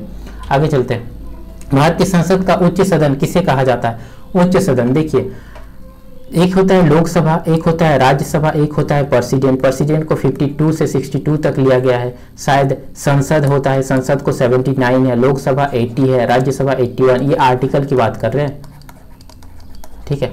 तो संसद में 79 आर्टिकल में है, लोकसभा 80 आर्टिकल नंबर पे है, और राज्यसभा 81 आर्टिकल नंबर पर है। तो लोअर हाउस ऑफ पीपल बोला जाता है, लोअर हाउस ऑफ पीपल बोला जाता है लोकसभा को, और हायर हाउस बोला जाता है राज्यसभा को। तो वही है उच्च सदन।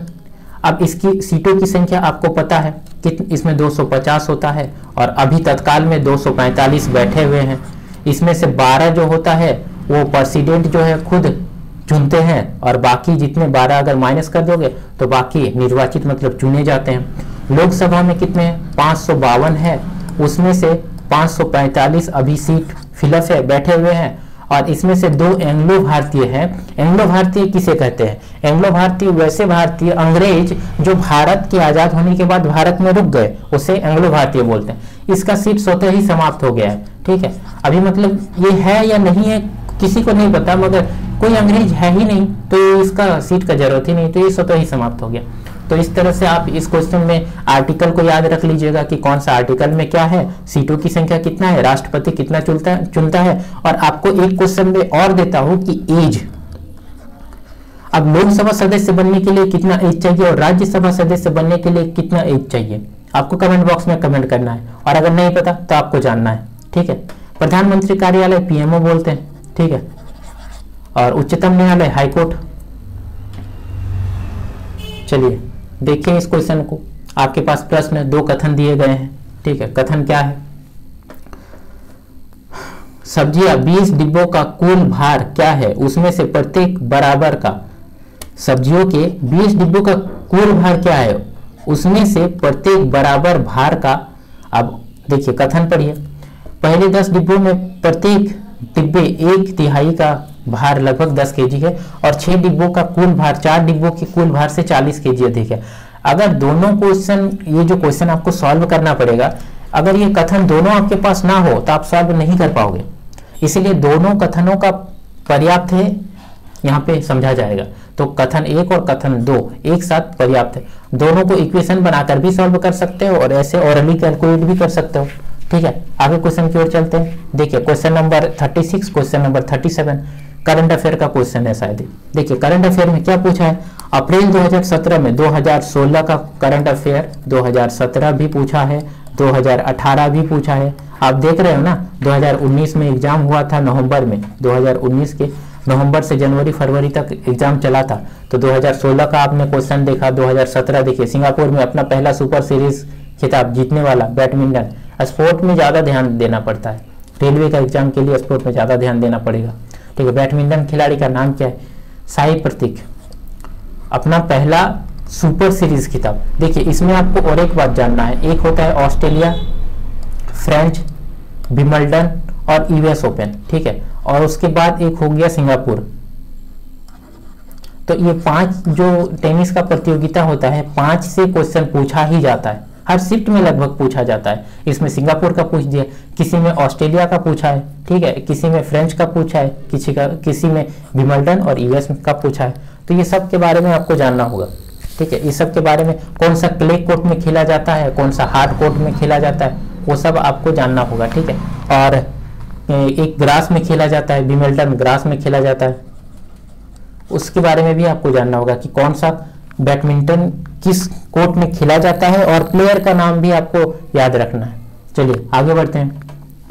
38 धातु ऑक्साइड और हाइड्रोजन का निर्माण करने के लिए निम्नलिखित में से कौन सा धातु वाष्प के साथ अभिक्रिया करती है। अब धातु तो एल्यूमिनियम वाष्प के साथ अभिक्रिया करती है। ठीक है, इसको बोले थे कि पी ब्लॉक का है, और एल्यूमिनियम काफी इंपॉर्टेंट हो जाता है। देखिए एल्यूमिनियम से 3 क्वेश्चन पूछ दिया, शुरू में आपने देखा एक एल्यूमिनियम, एक बेस से रिलेटेड एल्यूमिनियम को देखा, और अभी एक एल्यूमिनियम। पता नहीं रेलवे वालों को एल्यूमिनियम से क्या लगाव है कि एल्यूमिनियम को एक ही पेपर में 3 क्वेश्चन एल्यूमिनियम से रिलेटेड ही डाल दिया। ठीक है, एटॉमिक नंबर इसका 13 होता है। आगे चलते हैं। देखिए सेम आकृति आपको पहचानना है इसी तरह, तो इसको अगर आप अंदर डालोगे तो ये इस तरह से हो जाएगा। तो इस तरह किसमें दिख रहा है, इसमें दिख रहा है। ABC को एक टैंक से जुड़े 3 बल्ब है। ABC मिलकर टैंक को 6 घंटे, ABC मिलकर 6 घंटे भर सकते हैं, BC 10 घंटे में और AC 7.5 घंटे में भर सकते हैं। अब देखिए A plus B is equal to कितना घंटा, 6 घंटा, B प्लस C कितना घंटा, 10 घंटा, और C प्लस A कितना घंटा, 7 1/2 इज इक्वल टू 15/2 आवर। ये कर सकते हो। तो आप एक काम कीजिए, अब इसको इन तीनों का एलसीएम लीजिए, इन तीनों का एलसीएम आप 30 मान सकते हो। ठीक है, इसका एफिशिएंसी निकाल लीजिए, टोटल लीटर मान लीजिए, एफिशिएंसी निकाल लीजिए। एफिशिएंसी कितना आएगा, 5, कितना आएगा 10 से 3, और कितना आएगा इससे 4। 30 को जब डिवाइड करोगे 15, 2 ऊपर चला जाएगा, इसको 2 से 4 आ जाएगा। तो आपका एफिशिएंसी इतना आ गया। किसका किसका, 2A plus B plus C का कितना आ गया, 5 4 9 और 9 3 12। तो ABC कितना आ जाएगा, 6 आ जाएगा। ठीक है, तो A अकेला टैंक को भरने में कुल कितना समय लगेगा। अब बोल रहा है कि A अकेला भरेगा, तो ABC का आपके पास 6 है, BC का कितना है, BC का आप देखिए, BC का यहाँ से 3 उठाइए और 3 यहाँ पे डाल दीजिए, प्लस A बराबर 6। तो A का निकल जाएगा आपके पास 3, कैपेसिटी 30 है, A द्वारा भरा जाएगा 3 डिवाइड बाई 10 आवर। आंसर आ गया, सिंपल सा क्वेश्चन है। तो पाइप एंड सिस्टम का क्वेश्चन, टाइम एंड वर्क का क्वेश्चन काफी पूछा जा रहा है। ठीक है, ये पाइप एंड सिस्टम्स का भी तीसरा क्वेश्चन है। ये दोनों टॉपिक को ध्यान से कीजिएगा, और एक स्पीड, डिस्टेंस, टाइम, ये 3 टॉपिक रेलवे का फेवरेट है। ठीक है, आगे चलते हैं। निम्नलिखित में देखिए क्वेश्चन ही गलत डाल दिया, आगे बढ़ेंगे। शीतवर्षीय युद्ध या शतवर्षीय युद्ध किन 2 देशों के बीच या किन देशों के बीच लड़ा गया था, इंग्लैंड और फ्रांस। ठीक है। ये वर्ल्ड हिस्ट्री से पूछ लिया गया क्वेश्चन, ठीक है। इंग्लैंड और फ्रांस के बीच लड़ा गया था, क्लास 9th का हिस्ट्री चैप्टर में से लिया गया है ये क्वेश्चन को। एक committee under the champion of Uday Kotak was constitute in 2017। अब जो सोच रहे हैं कि क्वेश्चन इंग्लिश में क्यों है, तो ये क्वेश्चन हिंदी जिसका लैंग्वेज चुना गया था उसमें भी इंग्लिश फॉर्मेट में ही था, तो आपको कुछ इंग्लिश का क्वेश्चन सॉल्व करना पड़ेगा, ठीक है। A committee under the chairmanship Uday Kotak was constitute in 2007 to improve efficiency of corporate governance. मतलब बैंक सेक्टर को उभारने के लिए, उसको अच्छा विकास करने के लिए कमेटी बैठाया गया था उदय कोटक, ठीक है। तो इसको कॉर्पोरेट गवर्नेंस के लिए बैठाया गया था, जो कि 2017 में है। कमेटी से रिलेटेड क्वेश्चन पूछा जा रहा है। कमेटी जब भी आपको करंट अफेयर में मिले, आप ध्यान रखना कि आप उसे छोड़ो ना, उसे याद कर लो, ठीक है। यदि एक ड्राइवर को 15 मीटर पर सेकंड की चाल से चलता है, ठीक है, 15 मीटर पर सेकंड, तो वो 3 घंटा 20 मिनट में कितना दूरी तय कर लेगा। तो 1 सेकंड में वो 15 मीटर है, तो 60 सेकंड में कितना चलेगा? 60 सेकंड में वो 15 × 60 चलेगा, और कितना चलेगा? चलो, इतना चलने के बाद आप इसको 15 × 6 कीजिए तो 90 आ जाएगा, 10। तो 1 मिनट में वो कितना चला? 1 मिनट में वो 900 चला, ठीक है। कितना चला? 900 मीटर चला है, किलोमीटर अभी नहीं है, ठीक है। किलोमीटर में चेंज नहीं किए क्योंकि मीटर में ही लिए। अब 1 मिनट में तो ये चल दिया। अब बोल रहा है 3 घंटा का कितना होता है? 180 मिनट और प्लस 20 मिनट कितना हो जाएगा? 200 मिनट। तो 200 मिनट में कितना चलेगा? 200 मिनट अगर आप बोलोगे तो 900 × 200।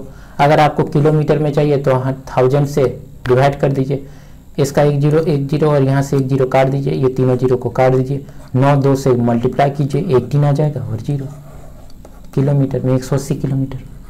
सिंपल सा क्वेश्चन था, तुरंत सॉल्व करके आगे बढ़ना था। नेक्स्ट क्वेश्चन दिया गया कथन और धारणा। अब कथन और धारणा को ध्यान से पढ़ के सॉल्व किया जाता है। देखिए, महापौर ने अपने सचिव से कहा हर शहर में एक पारिस्थितिक पार्क होना चाहिए। और पारिस्थितिक पार्क क्यों होना चाहिए इसके बारे में आप लोग धारणा में देखिए। पारिस्थितिक पार्क हरित क्षेत्र में सुधार करता है। क्या ये सही है? हाँ, पारिस्थितिक पार्क सुधार करता है। पारिस्थितिक पार्क वायु प्रदूषण को कम करने में मदद करता है। हाँ, जब हरित क्षेत्र को सुधार करेगा तभी ना जब वायु प्रदूषण कम होगा तभी तो हरित क्षेत्र में सुधार होगा। तो दोनों ही ऑप्शन जो है वो अंतर्निहित है। निम्नलिखित में से क्या ठोस, द्रव और गैस तीनों रूप में पाया जाता है? क्या ठोस, द्रव, अधातु तीनों रूप में पाया जाता है, ठीक है। निष्क्रिय गैस जो नोबल गैस ग्रुप 18 में पाया जाता है, जो कि पीरियोडिक टेबल है उसमें। धातु के बारे में आप जानते हो। धातु के बारे में कुछ अगर हम बताने की कोशिश करें तो आघातवर्धनीय होती है, तन्यता होता है, मतलब उससे तार बनाए जा सकते हैं, उसको पीट कर चौड़ा किया जा सकता है, उसको आघातवर्धनीय कहते हैं। तन्यता मतलब उससे तार बनाया जा सकता है। निष्क्रिय गैस किसी के साथ रिएक्ट नहीं करता है। निम्नलिखित में से किस देश का तटीय रेखा विश्व में सबसे अधिक है?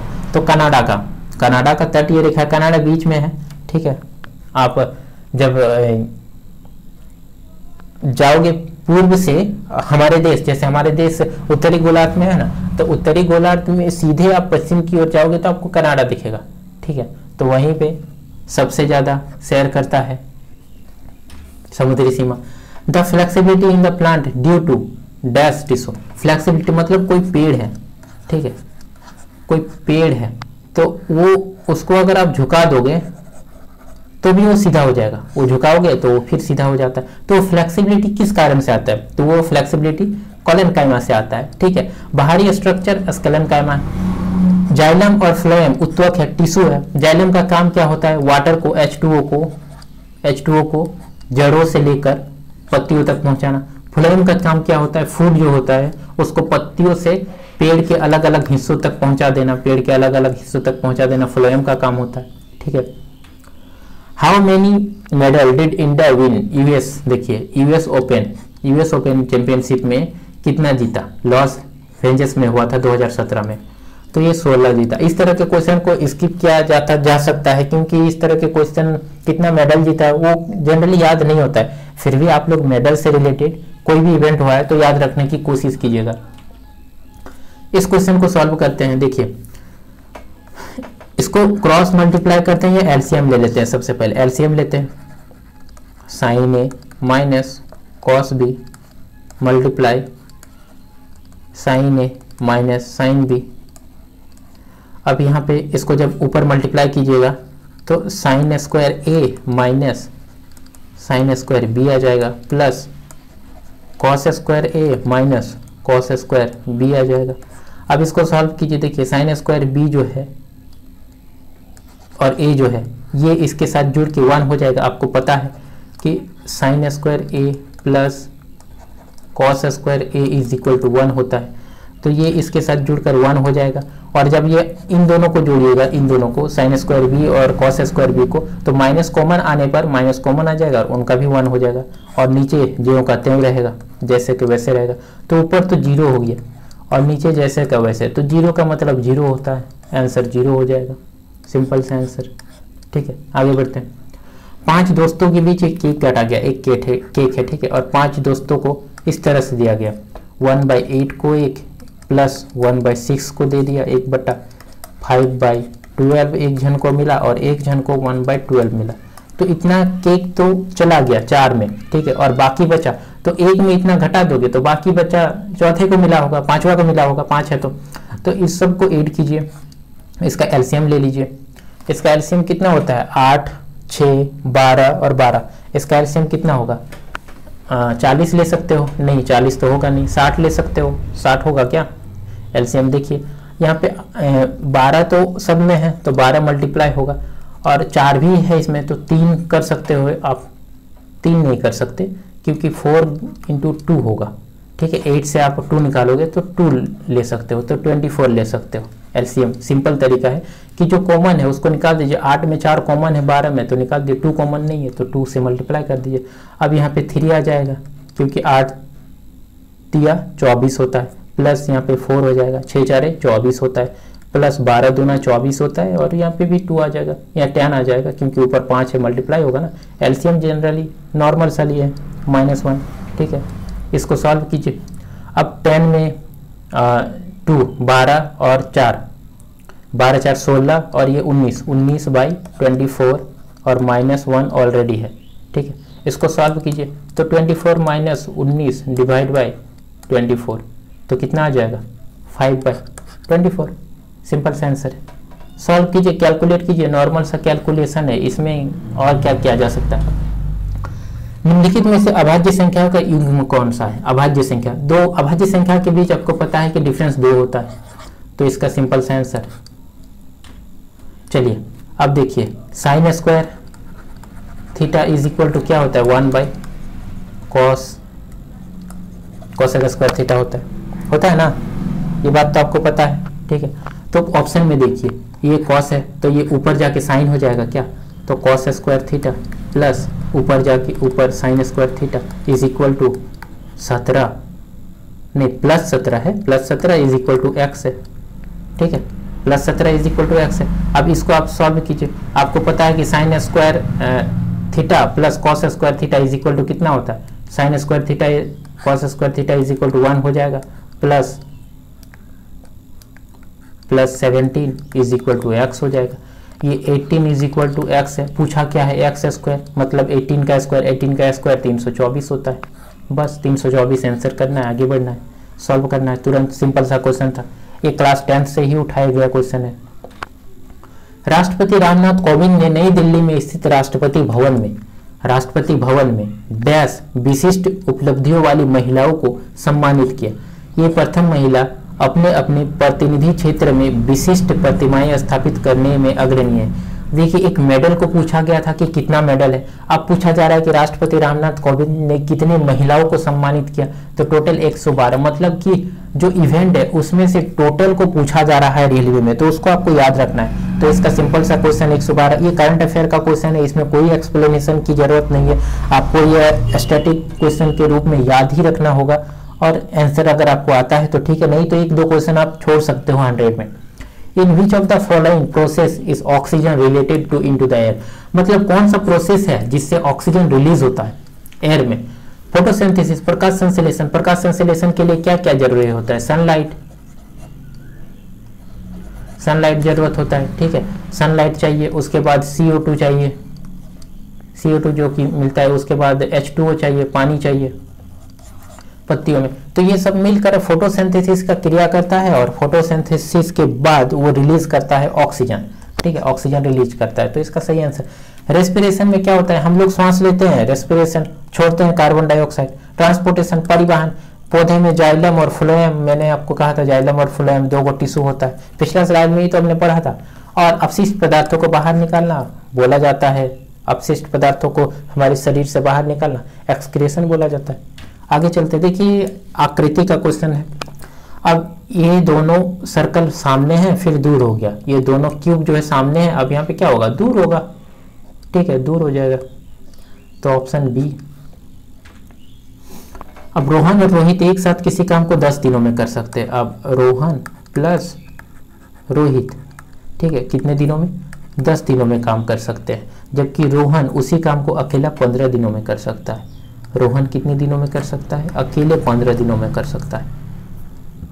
तो रोहित अकेला, ये रोहित अकेला जो है वो कितने दिनों में काम कर लेगा, देखिए एलसीएम लीजिए, सिंपल सा है, 30 ले लीजिए, 3 और 2 इफिशियंसी आ गया दोनों का। अब दोनों का एफिशिएंसी 3 है और रोहन का अकेले का 2 है, तो रोहित का एफिशिएंसी क्या हो जाएगा, रोहित का एफिशिएंसी 1 हो जाएगा।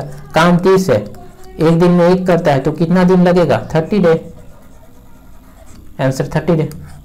चलिए आगे बढ़ते हैं, नेक्स्ट क्वेश्चन की ओर चलते हैं। निम्नलिखित में से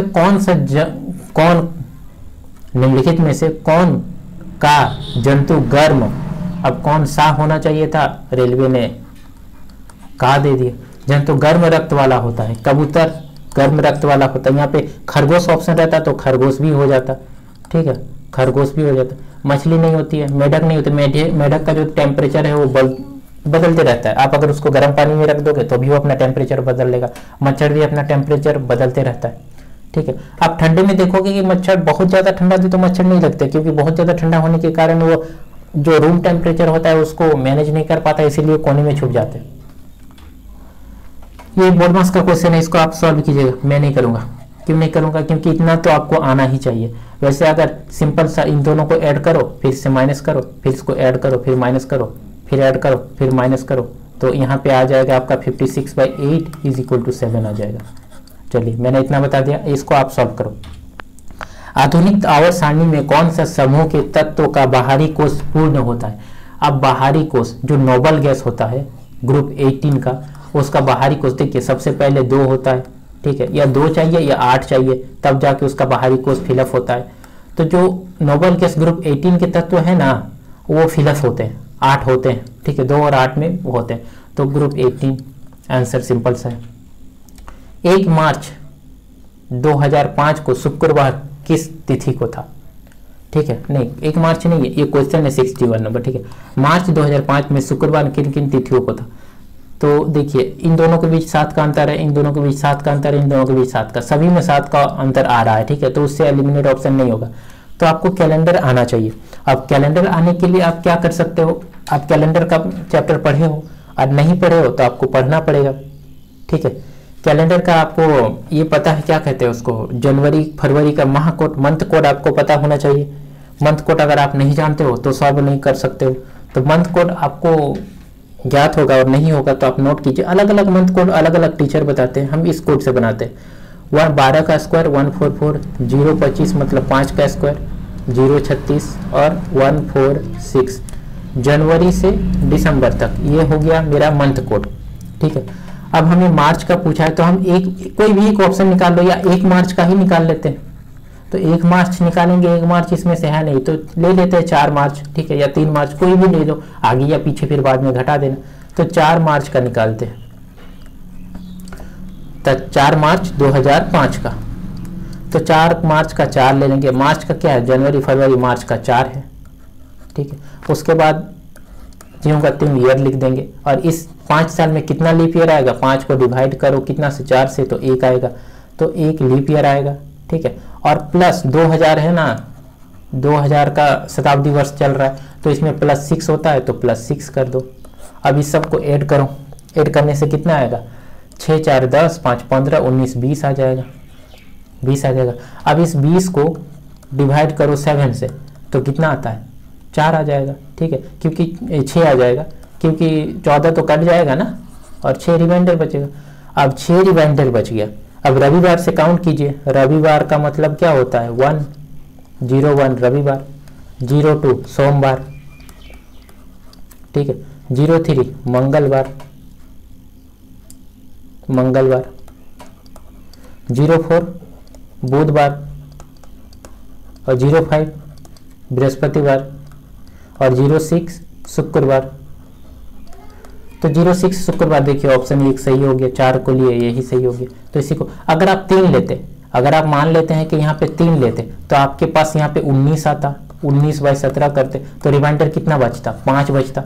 तो जब रिमाइंडर 5 बचता और 5 का मतलब बुधवार है, 5 का मतलब बुधवार है, तो 5 तारीख को अगर आपके पास बुधवार आ रहा है, 5 रिमाइंडर 5 में बुधवार आ रहा है, 3 तारीख लिए तो बृहस्पतिवार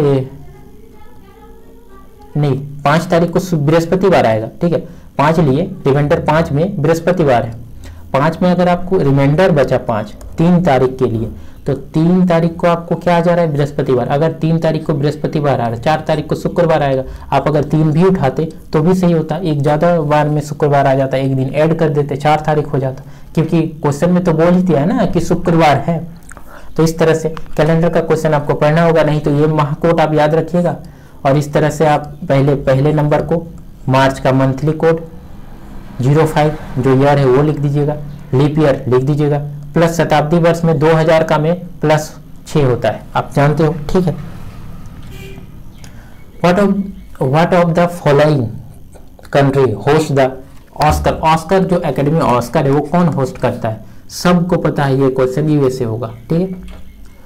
अब generally the valency of electropositive element देखिए Na+ 1 के बारे में सुनियो, फिर 2+, फिर 3+ के बारे में सुनियो।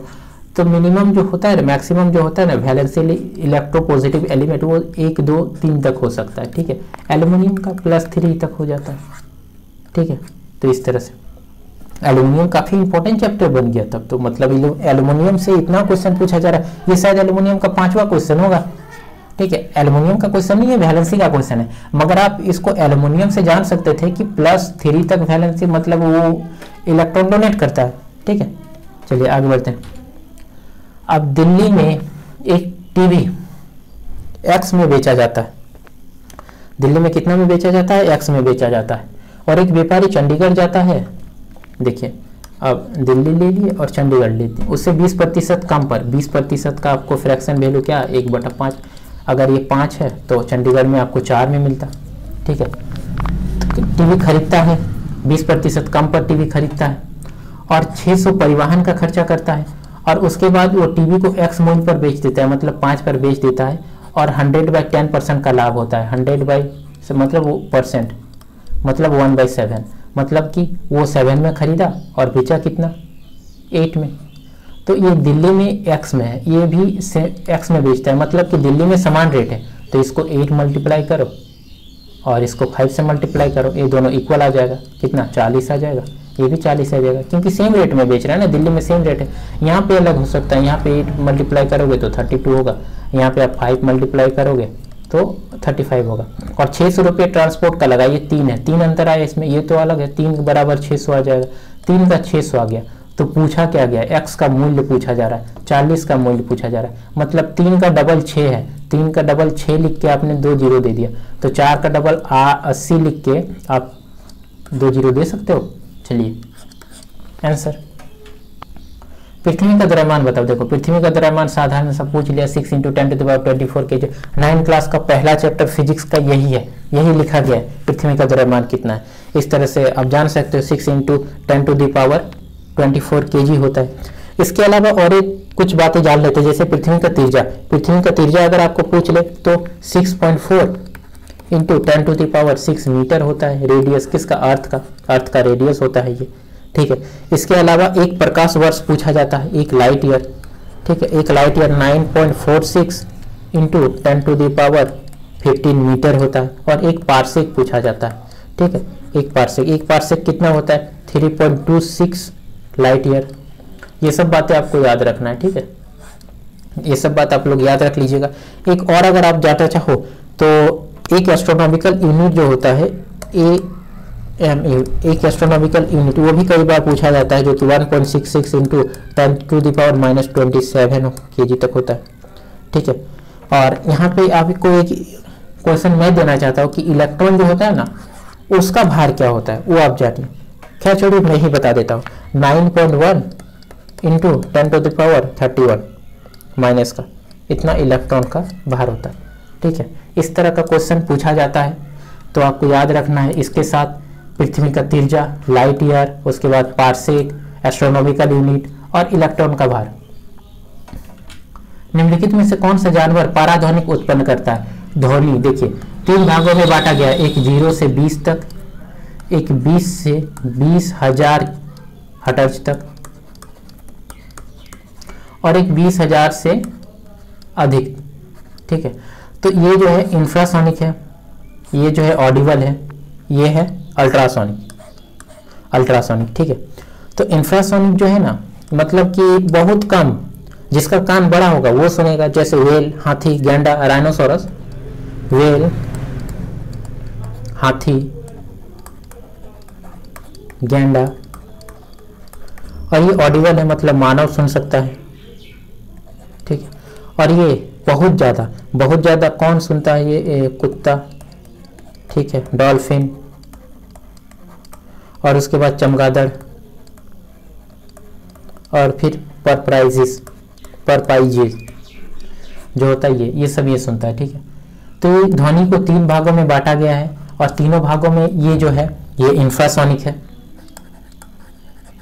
ये ऑडिबल है, और ये अल्ट्रासोनिक है, ठीक है, अल्ट्रासोनिक है।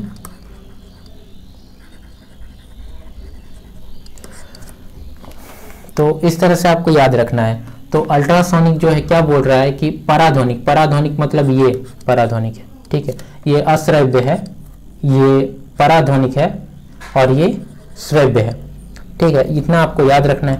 जो अर्थक्वेक के समय इंफ्रासोनिक जो वेव होता है ना, वो आता है, इसलिए जानवर जो हाथी, गैंडा सब होता है वो हड़बड़ा जाते हैं कि अर्थक्वेक मतलब भूकंप आने वाला है, तो उस तरह से उन लोग को पहले ही पता चल जाता है। तो परपोइसेस जो है ये सुन लेता है, कौन? पराध्वनि को सुन लेता है, ठीक है। यहाँ पे आपको याद रखना है। तो 20 से कम तक ये सब सुन सकता है, हाथी, व्हेल, गैंडा, ये भी पूछा जाता है। कुत्ता, डॉल्फिन, चमगादड़, परपोइसेस 20 से ज़्यादा अल्ट्रासोनिक सुनता है। मानव कौन सुनता है? आपको पता है, मुझे बताने की जरूरत नहीं है। ये आपको एक बात बताना है कि ये परपोइसेस क्या है, पता है आपको? ये एक मछली है, ठीक है। हाथी कौन सुनता है आपको पता है, ठीक है। शार्क कौन सुनता है आपको पता है? पतंगा, वही छोटा कीट। ये दर्पण है, तो दर्पण में मैं आपको बताना चाहता हूँ, देखिए ये सामने वाला जो है ना, अगर फिलअप है और इधर खाली है, तो जो फिलअप सामने वाला है दर्पण के उस साइड सामने वाला ही भाग आता है, ठीक है। तो ये जो है यहाँ पे दिख रहा है, तो फिलअप वाला सामने आएगा, दूर जाएगा खाली वाला, और नीचे एक बॉक्स बनेगा। तो बॉक्स में भी जो फिलअप है वो सामने आएगा और खाली वाला इधर रहेगा। तो इस तरह से कौन है? क्या इसमें है क्या? नहीं। इसमें है क्या? हाँ है, मगर फिलअप वाला इधर है। ये भी गलत, ये भी गलत, ये सही हो जाएगा, ऑप्शन नंबर 3। चलिए आगे बढ़ते हैं। अब इसको सॉल्व कीजिए। देखिए sec 4 थीटा और sec square theta is equal, बहुत कोई ये क्वेश्चन छोड़ के आएंगे, जबकि ये सिंपल सा क्वेश्चन है। ये अब 3 है तो 3 ही आंसर होगा। आप बोलोगे नहीं सर आपने तो देख के बता दिया, नहीं ऐसा बात नहीं है। देखिए आपको एक फॉर्मूला पता होना चाहिए। कौन सा formula? 1 + tan square theta is equal to sec square theta होता है। अब ये फॉर्मूला कहाँ से आया? आप जानते हो कि sin square theta plus cos square theta is equal to 1 होता है, जानते हो। तब इसको आप 1 मतलब टोटल sin स्क्वायर थीटा से डिवाइड करके देखो तो तीनों तरफ, तो क्या आ जाएगा? ये कट के 1 आ जाएगा, 1 प्लस ये क्या हो जाएगा? cos by sine cot square theta is equal to ये क्या हो जाएगा? 1 by sine cosec square theta, ठीक है। उसके बाद यहाँ पे ये फॉर्मूला आपको पता चल गया। इसके बाद आप cos से डिवाइड करो, cos square theta, cos square theta, cos square theta, तीनों से। तो ये क्या हो जाएगा? ये tan हो जाएगा, ये क्या हो जाएगा? कट के 1 हो जाएगा, और ये cosec का sec हो जाएगा। तो यहीं से आया है। तो ये आइडेंटिटी तो आपको पता होना चाहिए कि sin square theta plus cos square theta is equal to 1 होता है, ये तो आप जानते हो, ठीक है, और ये पता होना चाहिए। तो यही वाला फॉर्मूला यहाँ पे ये 1 + tan स्क्वायर वाला फॉर्मूला यहाँ पे बस खाली बैठा दिया है। कैसे बैठाया है देखिए, sec स्क्वायर sec 4 थीटा है minus sec square theta is equal to 3 है। तो आप sec स्क्वायर थीटा का होल स्क्वायर लिख सकते हो, तो इसके बदले क्या लिख सकते हो, 1 + tan स्क्वायर थीटा लिख सकते हो, sec स्क्वायर थीटा माइनस इसका बदले क्या लिख सकते हो, 1 + tan स्क्वायर थीटा लिख सकते हो बराबर 3। इसको सॉल्व कीजिए, स्क्वायर को तोड़ दीजिए, 1 + tan स्क्वायर थीटा का 4 थीटा हो जाएगा, ठीक है, प्लस 2ab मतलब 2 tan स्क्वायर थीटा हो जाएगा। अब -1 माइनस tan स्क्वायर थीटा, ये माइनस को खोल दोगे ब्रैकेट को तो ये माइनस माइनस में आ जाएगा। अब देखिए ये 1 जो है इसके साथ तो कट जाएगा, तो बचा क्या, tan 4 थीटा। ये 2 tan स्क्वायर थीटा में माइनस tan स्क्वायर थीटा करोगे तो बचेगा क्या, 1 tan स्क्वायर थीटा, और इज इक्वल टू में 3 तो आ ही रहा था, 3 तो आ ही रहा था, तो 3 वही चीज़ है क्या, ये देखो वही चीज़ मिल गया क्या आपको। तो इस तरह का क्वेश्चन सीधा डायरेक्ट पूछा जा रहा है तो आपको जवाब देना है, बस आपको एक आइडेंटिटी याद रखना था। और आइडेंटिटी अगर ये क्वेश्चन घर में बनाया हो तो वहाँ पे तो डायरेक्ट जवाब देते और आगे बढ़ जाते, मगर आपने घर में अगर नहीं बनाया तो आप नहीं जवाब दे पाओगे। फिर भी आप क्रॉस चेक करोगे तो इस तरह से क्रॉस चेक कर सकते हो, बैठा के कोशिश करके तुरंत बन जाएगा। अगला क्वेश्चन है, निम्न में से किस माध्यम में ध्वनि की गति सर्वाधिक होती है। अब ध्वनि की गति पूछा है, ठोस में सबसे ज्यादा होता है, ठीक है, उसके बाद द्रव में आता है, ठीक है, उसके बाद गैस में आता है, निर्वात में तो ध्वनि जाता ही नहीं। एक बात मैं यहाँ पे आपको बताना चाहता हूँ, जो ब्रह्मांड है पृथ्वी के बाहर अंतरिक्ष में, वो अभी भी वहां पे बहुत ज्यादा शोर हो रहा है, क्योंकि काफी सारे पत्थर वहां पे अभी भी टकरा रहे हैं, जिससे बहुत ज्यादा आवाज हो रहा है। अगर वहां पे वैक्यूम नहीं होता ना, निर्वात नहीं होता ना, तो वो आवाज धरती तक इतना ज्यादा आता कि धरती पर जीवन संभव नहीं हो पाता। तो भगवान ने भी जब बनाया ना धरती को, तो ऊपर वैक्यूम खाली रखा ताकि पत्थर आपस में जब टकराए और जिससे जो आवाज आए ना, तो कोई माध्यम है ही नहीं। तो आपको पता है कि मीडियम की जरूरत होती है साउंड को, ठीक है, वॉल्यूम को, तो मीडियम है ही नहीं तो आएगा ही नहीं वॉल्यूम। तो जब पृथ्वी तक वो आवाज पहुंच ही नहीं रही तो कोई प्रॉब्लम ही नहीं होगा यहाँ पे, ठीक है। आगे बढ़ते हैं। हर चमकती हुई वस्तु सोना नहीं होती है, कथन दिया गया है, निष्कर्ष आपको जानना है। निष्कर्ष पढ़ते हैं, जो वस्तु बाहर से अच्छी दिखती है, दिखाई देती है, वे शायद अंदर से अच्छी नहीं होती है। सही है, शायद बोला है ना, शायद बोला है, तो ये सही होगा। हम किसी भी वस्तु को व्यक्ति के बनावटी आचरण के पीछे आंतरिक सत्य की कल्पना नहीं कर सकते। अब बाहर से चेहरा से क्या दिख रहा है, अंदर किसको पता है, दोनों का पालन हो रहा है। ऑप्शन नंबर 4 इसका सही आंसर होगा। आगे बढ़ते हैं। निम्नलिखित में से कौन सा विकल्प आकृति प्रश्न आकृति के निकटतम समानता दर्शाता है। अब देखिए ये जो प्रश्न है, सेम आकृति कहाँ पे आपको दिख रहा है, सेम आकृति आपको इसी में दिखेगा, इसके अलावा कहीं पे नहीं दिखेगा, ठीक है, इसी पे दिखेगा। तो answer B 4 number. 72 dash is the amount of a work done carrying a charge 4 coulomb across 2 point having potential difference 80। अब पोटेंशियल डिफरेंट पूछ दिया है। पोटेंशियल डिफरेंट मतलब कि विभवांतर। आप क्लास 10th का इलेक्ट्रिसिटी पढ़ोगे तो विभवांतर का चैप्टर आपको मिल जाएगा। तो 18 दिया हुआ है, आवेश 4 दिया हुआ है, कुलम जो होता है 4 कुलम आवेश दिया हुआ है। इन दोनों को जब मल्टीप्लाई करोगे तो वर्क डन आ जाएगा। Work done W is equal to क्या आ जाएगा, 4 × 80 is equal to 72। Answer 72 joule. Work का जूल होता है ऐसा यूनिट, ठीक है। 73 क्वेश्चन नंबर द नंबर, देखिए ये नंबर बोल दिया कि डिविजिबल है 11 से। अब x 4 4 6 1, अब अल्टरनेटिंग को ऐड करके माइनस करो। अब x + 5 - 10 इज इक्वल टू 0 होना चाहिए, तो 11 से डिविजिबल हो जाएगा। तो x - 10 is equal to 0, x - 5 x- क्योंकि 5 माइनस कर दिए ना, हाँ, तो 5 माइनस कर दिए तो x - 5 इज इक्वल टू 0, तो x बराबर 5 आ गया। मतलब x बराबर 5 अगर आप यहाँ पे रख दोगे तो डिविजिबल हो जाएगा, क्योंकि दोनों का डिफरेंस, अल्टरनेटिंग संख्या का जो डिफरेंस होता है ना वो 0 आना चाहिए, तो जाके 11 से मल्टीप्लाई डिविजिबल हो जाता है, ठीक है। या 11 का मल्टीपल भी यहाँ पे है ना, यहाँ पे अगर 11 का मल्टीपल भी आता 5 की जगह पे तो भी डिविजिबल हो जाता है 11 से। ट्रैफिक को नियंत्रित करने के लिए रोबोट का उपयोग सबसे पहले भारत के किस शहर में किया गया था। इंदौर में किया गया था, काफी चर्चा का विषय था, करंट अफेयर का क्वेश्चन है ये, ठीक है। अब अगला क्वेश्चन देखिए, इस मैथ का क्वेश्चन है। बोला जा रहा है कि इतना रुपए एक धनराशि 2 वर्ष के लिए 10% वार्षिक दर पर चक्रवृद्धि ब्याज पर, अब अर्धवार्षिक बोला है, क्या है, अर्धवार्षिक तौर पर होती है। देखिए अर्धवार्षिक 2 ईयर के लिए, अब रेट बोला है 10% दिया है, मगर अर्धवार्षिक जब बोल दिया तो ये 5% कैलकुलेट होगा, क्योंकि टी बोला है 2 ईयर, तो अर्धवार्षिक बोला है तो 4 बार कैलकुलेट होगा, 4 ईयर लेंगे उसको। और प्रिंसिपल दिया है आपके पास कितना 160,000। अब इस तरह से दिया हुआ है आपको 4 साल का, अगर आप ट्री बनाओगे, पहला साल ये, दूसरा साल फिर इसका भी और इसका भी, तीसरा साल इसका इसका इसका, इस तरह से तो बहुत लेंदी हो जाएगा ये क्वेश्चन। तो इस क्वेश्चन को करने का साधारण सा तरीका कौन सा है? इस क्वेश्चन को करने का साधारण सा तरीका आपको ये रेशियो आना चाहिए, किसका, 4 6 4 1। अब बोलोगे ये रेशियो क्या है? ये ईयर है 4 साल का निकालने का। मैं ये रेशियो निकालना भी आपको समझाऊंगा, पहले ये क्वेश्चन को सॉल्व कर लेते हैं। मैंने कहा था आपको कि जब 10% निकालना हो तो 1 0 काट देना, तो 10% आ जाएगा कितना, 16,000। जब 10% 16,000 आ गया तो 5% कितना आ जाएगा, 8,000। अब इसका 5% निकालो, इसका 5% निकालो और यहाँ पे लिखो, 8,000 का 5% कितना हो जाएगा, 10% 800 हो जाएगा, 5% 400 हो जाएगा। अब 400 का 5% निकालो, 400 का 5% कितना हो जाएगा, 10% 40 हो जाएगा, 5% 20 हो जाएगा। 20 का 5% निकालो, 20 का 5% कितना हो जाएगा, 10% 2 हो जाएगा, और 5% 1 हो जाएगा 5%। तो इसको मल्टीप्लाई कर दो, 8 32 32,000, ठीक है। इसको मल्टीप्लाई करो, 6 4 24 2400,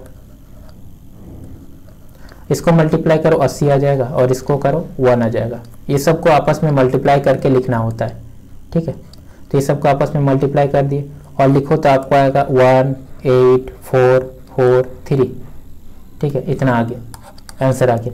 अब बोलोगे कि सर ये जो रेशियो है ये कहाँ से आया? तो आपको पता है कि 1 साल के लिए 1 आता है, 2 साल के लिए 2:1 आता है, 3 साल के लिए इसमें 1 जोड़ दो 3, इन दोनों को ऐड करो 3, और इसका 1 लिख दो। 3 साल के लिए ये है। 4 साल के लिए इसमें 1 जोड़ो 4, इन दोनों को ऐड करो, 3 और 3 6, इन दोनों को ऐड करो, फिर इन दोनों को ऐड करो, 4 3 3 6 3 1 4, रेशियो यहाँ पे देते जाना, और फिर ये 1 का 1 लिख देना। 5 साल की, ये 1 ईयर के लिए है, 1 ईयर, ये 2 ईयर, ये 3 ईयर, ये 4 ईयर, ये 5 ईयर। 5 ईयर में क्या आ जाएगा, 5 आ जाएगा, इन दोनों को ऐड करोगे 10 आ जाएगा, इन दोनों को ऐड करोगे 10 आ जाएगा, इन दोनों को ऐड करोगे 5 आ जाएगा, और फिर 1 का 1, ठीक है। इस तरह से लिख सकते हो। तो ये रेशियो है चक्रवृद्धि ब्याज निकालने का प्रत्येक ईयर का। तो इस तरह से आप कोई भी एग्जैक्ट ईयर का निकाल सकते हो, ठीक है। ये क्वेश्चन को आसान बनाता है। और नहीं तो आप ट्री मेथड भी ले सकते हो, ठीक है। डिपेंड करता है कि एग्जाम में टाइम आपके पास कितना है और आप किस में ज़्यादा आसानी से बना पा रहे हो, क्योंकि कहीं कहीं ट्री मेथड भी जरूरी होता है, इजी बन जाता है उससे। आगे चलते हैं, देखते हैं। ये क्वेश्चन है कथन और निष्कर्ष का क्वेश्चन है। सभी कारें जीप है, जितने भी कार है वो जीप है। अब कार ले लेते हैं, कार को जीप बोल देते हैं, ठीक है। अब सभी जीप 4 पहिया है, जितने भी जीप है वो 4 पहिया है, 4 व्हीलर है। अब सभी 4 पहिया कार है, जितने भी 4 पहिया है, जितने भी 4 पहिया है वो कार है क्या? नहीं। देखिए सभी 4 पहिया कारें है बोला है, ये जो 4 पहिया ये है, ये कार है क्या? नहीं, कार तो यहीं पे, ये भी 4 पहिया कार नहीं है। अब कुछ 4 पहिया जीप है, कुछ 4 पहिया, ये जो 4 पहिया टोटल है उसमें से जो बीच का कुछ भाग है वो तो जीप है ना? हाँ है, तो दूसरा केवल अनुसरण करता है। चलिए आगे क्वेश्चन देखते हैं। दयानंद सरस्वती निम्नलिखित में से किस मिशन के संस्थापक थे? आर्य समाज।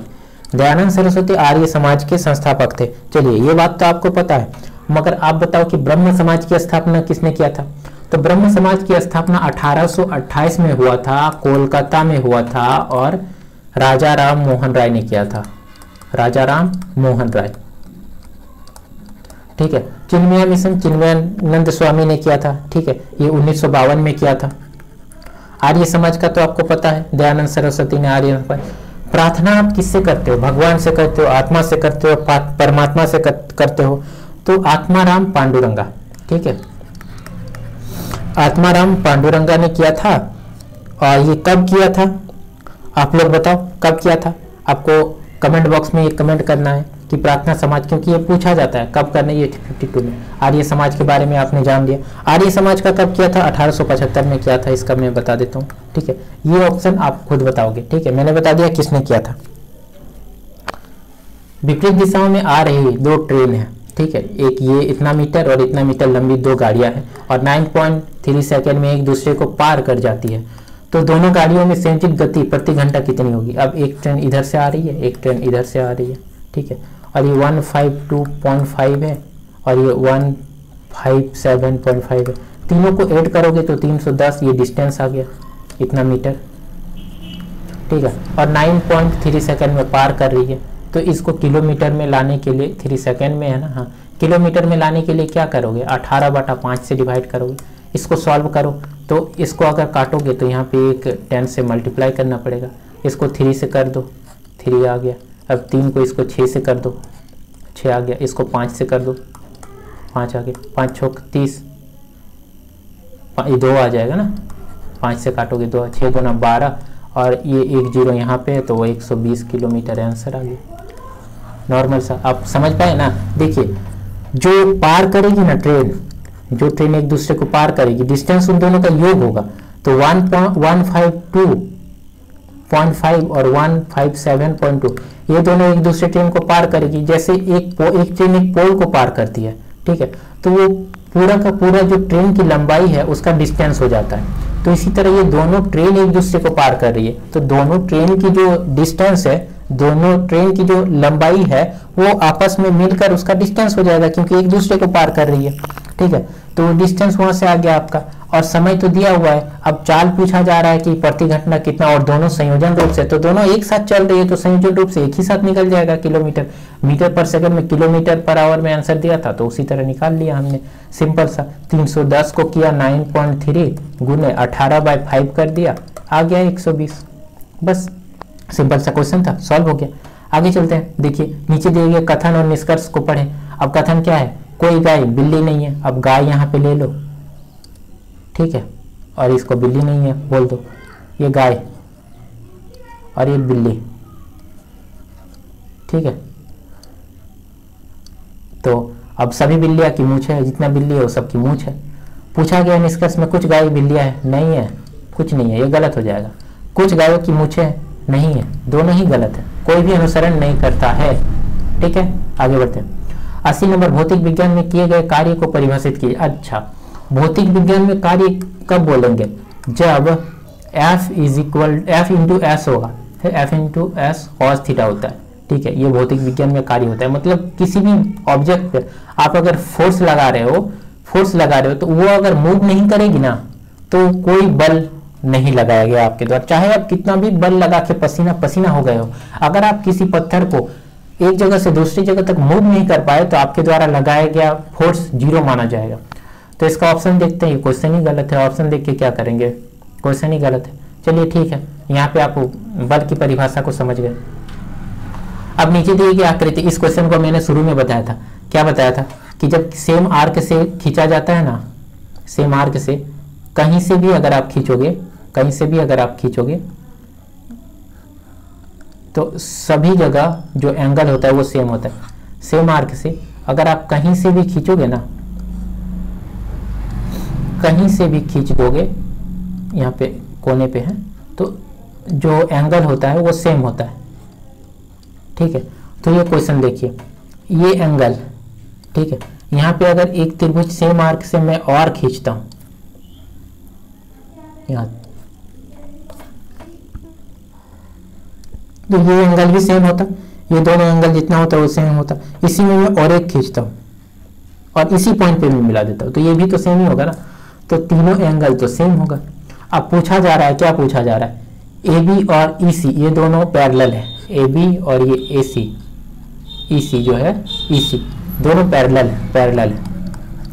और बोल रहा है कि कौन सी जो है बी सी डी, ये बी सी डी ये जो है ये 72 है, तो ए बताओ, बी ए सी का मान पूछा है, ए बताओ, तो ये 72 हो जाएगा क्योंकि ये सेम है। हमने शुरू में ही बताया था आपको, पहला स्लाइड में याद कीजिए। और यहाँ भी मैं वही बताने की कोशिश कर रहा हूँ कि सेम आर्क, ये जो आर्क है ये सेम अगर रहे यहाँ से यहाँ तक अगर सेम आर्क रहे, वहां से आप कितना भी त्रिभुज खींच दो, उसका जो कोण का मान है वो हमेशा और हमेशा इक्वल होगा सभी के लिए। तो आंसर क्या हो जाएगा 72। चलिए निम्नलिखित श्रृंखला का अगला पद ज्ञात करो। अगला पद पूछ दिया।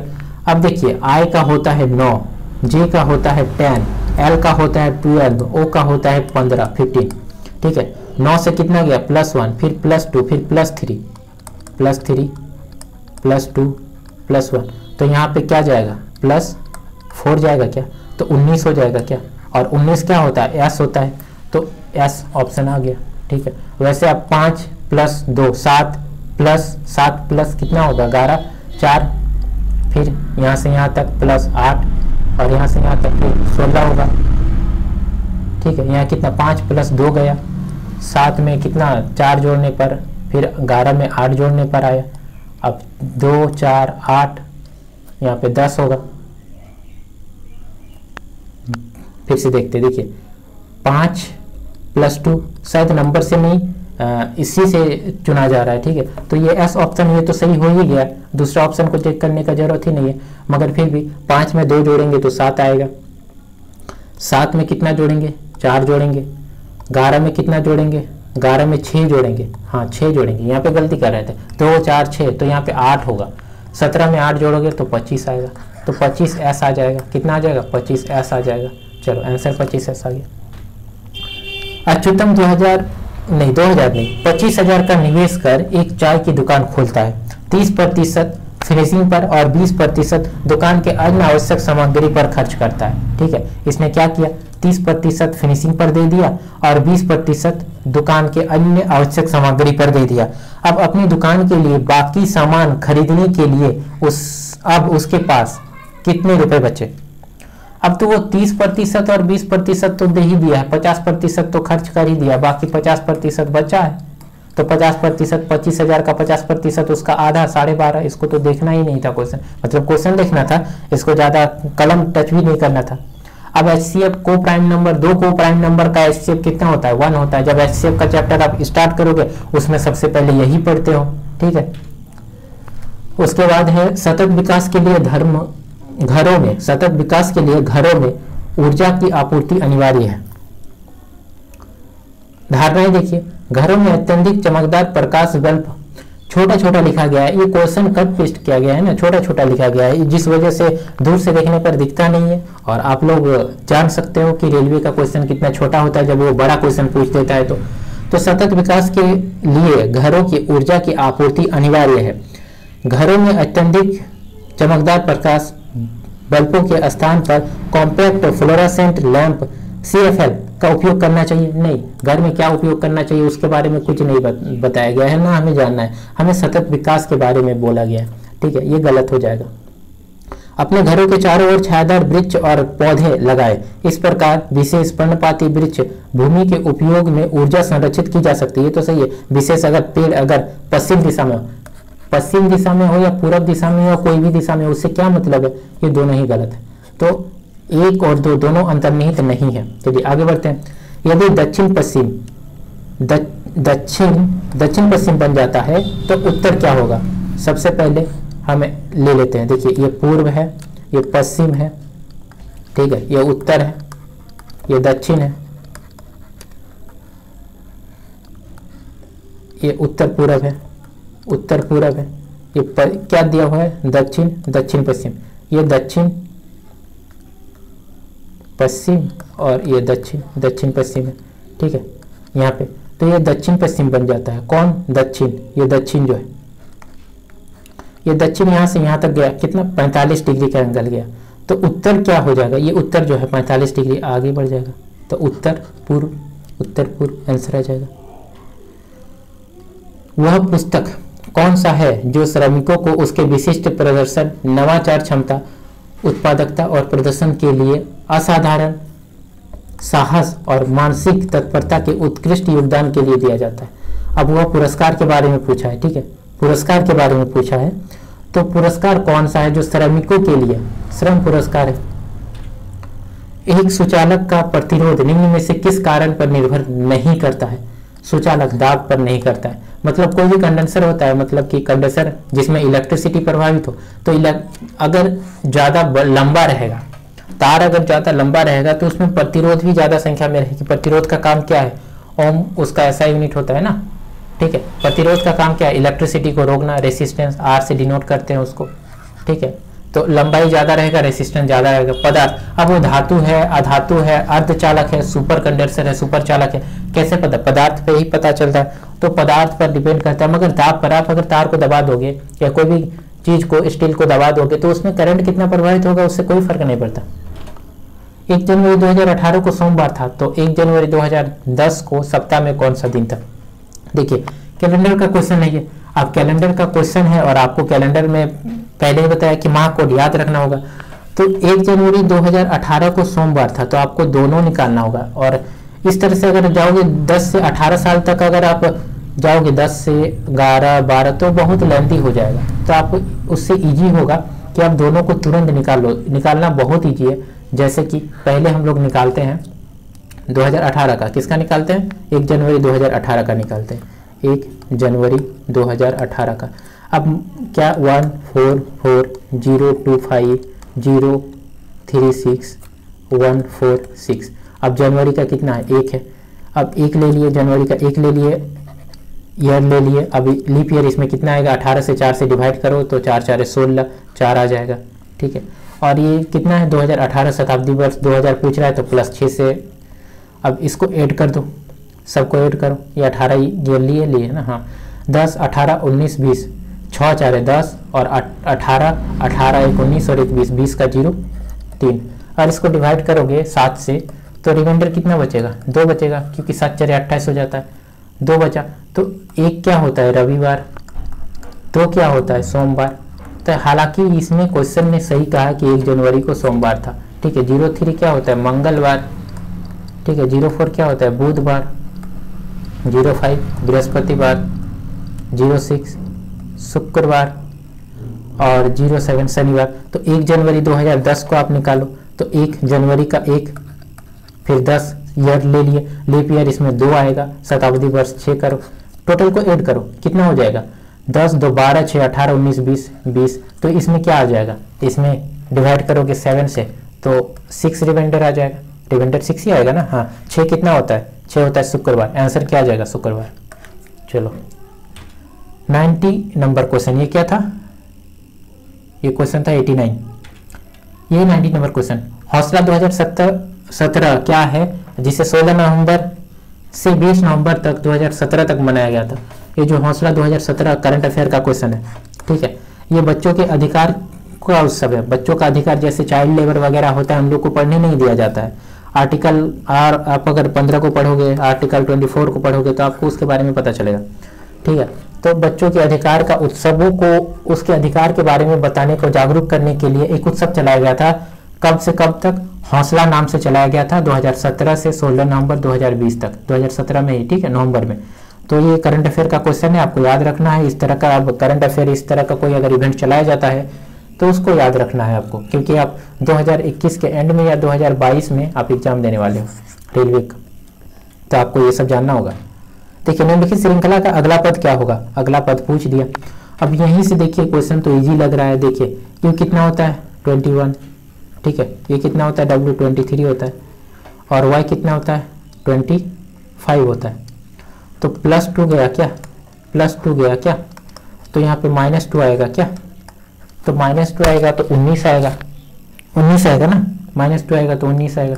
और 19 का मतलब क्या होता है, S, देखिए S कहीं पे भी नहीं है, बस यहीं पे, तो यही ऑप्शन होगा। क्लिक करके आगे बढ़ना है, बाकी आप ऑप्शन सॉल्व कर सकते हो। 92 एक क्षैतिज मेज पर एक घड़ी रखी गई है, 3 बजे मिनट की सुई उत्तर दिशा की ओर है, दोपहर 3:40 बजे मिनट की सुई कौन सी दिशा में होगी।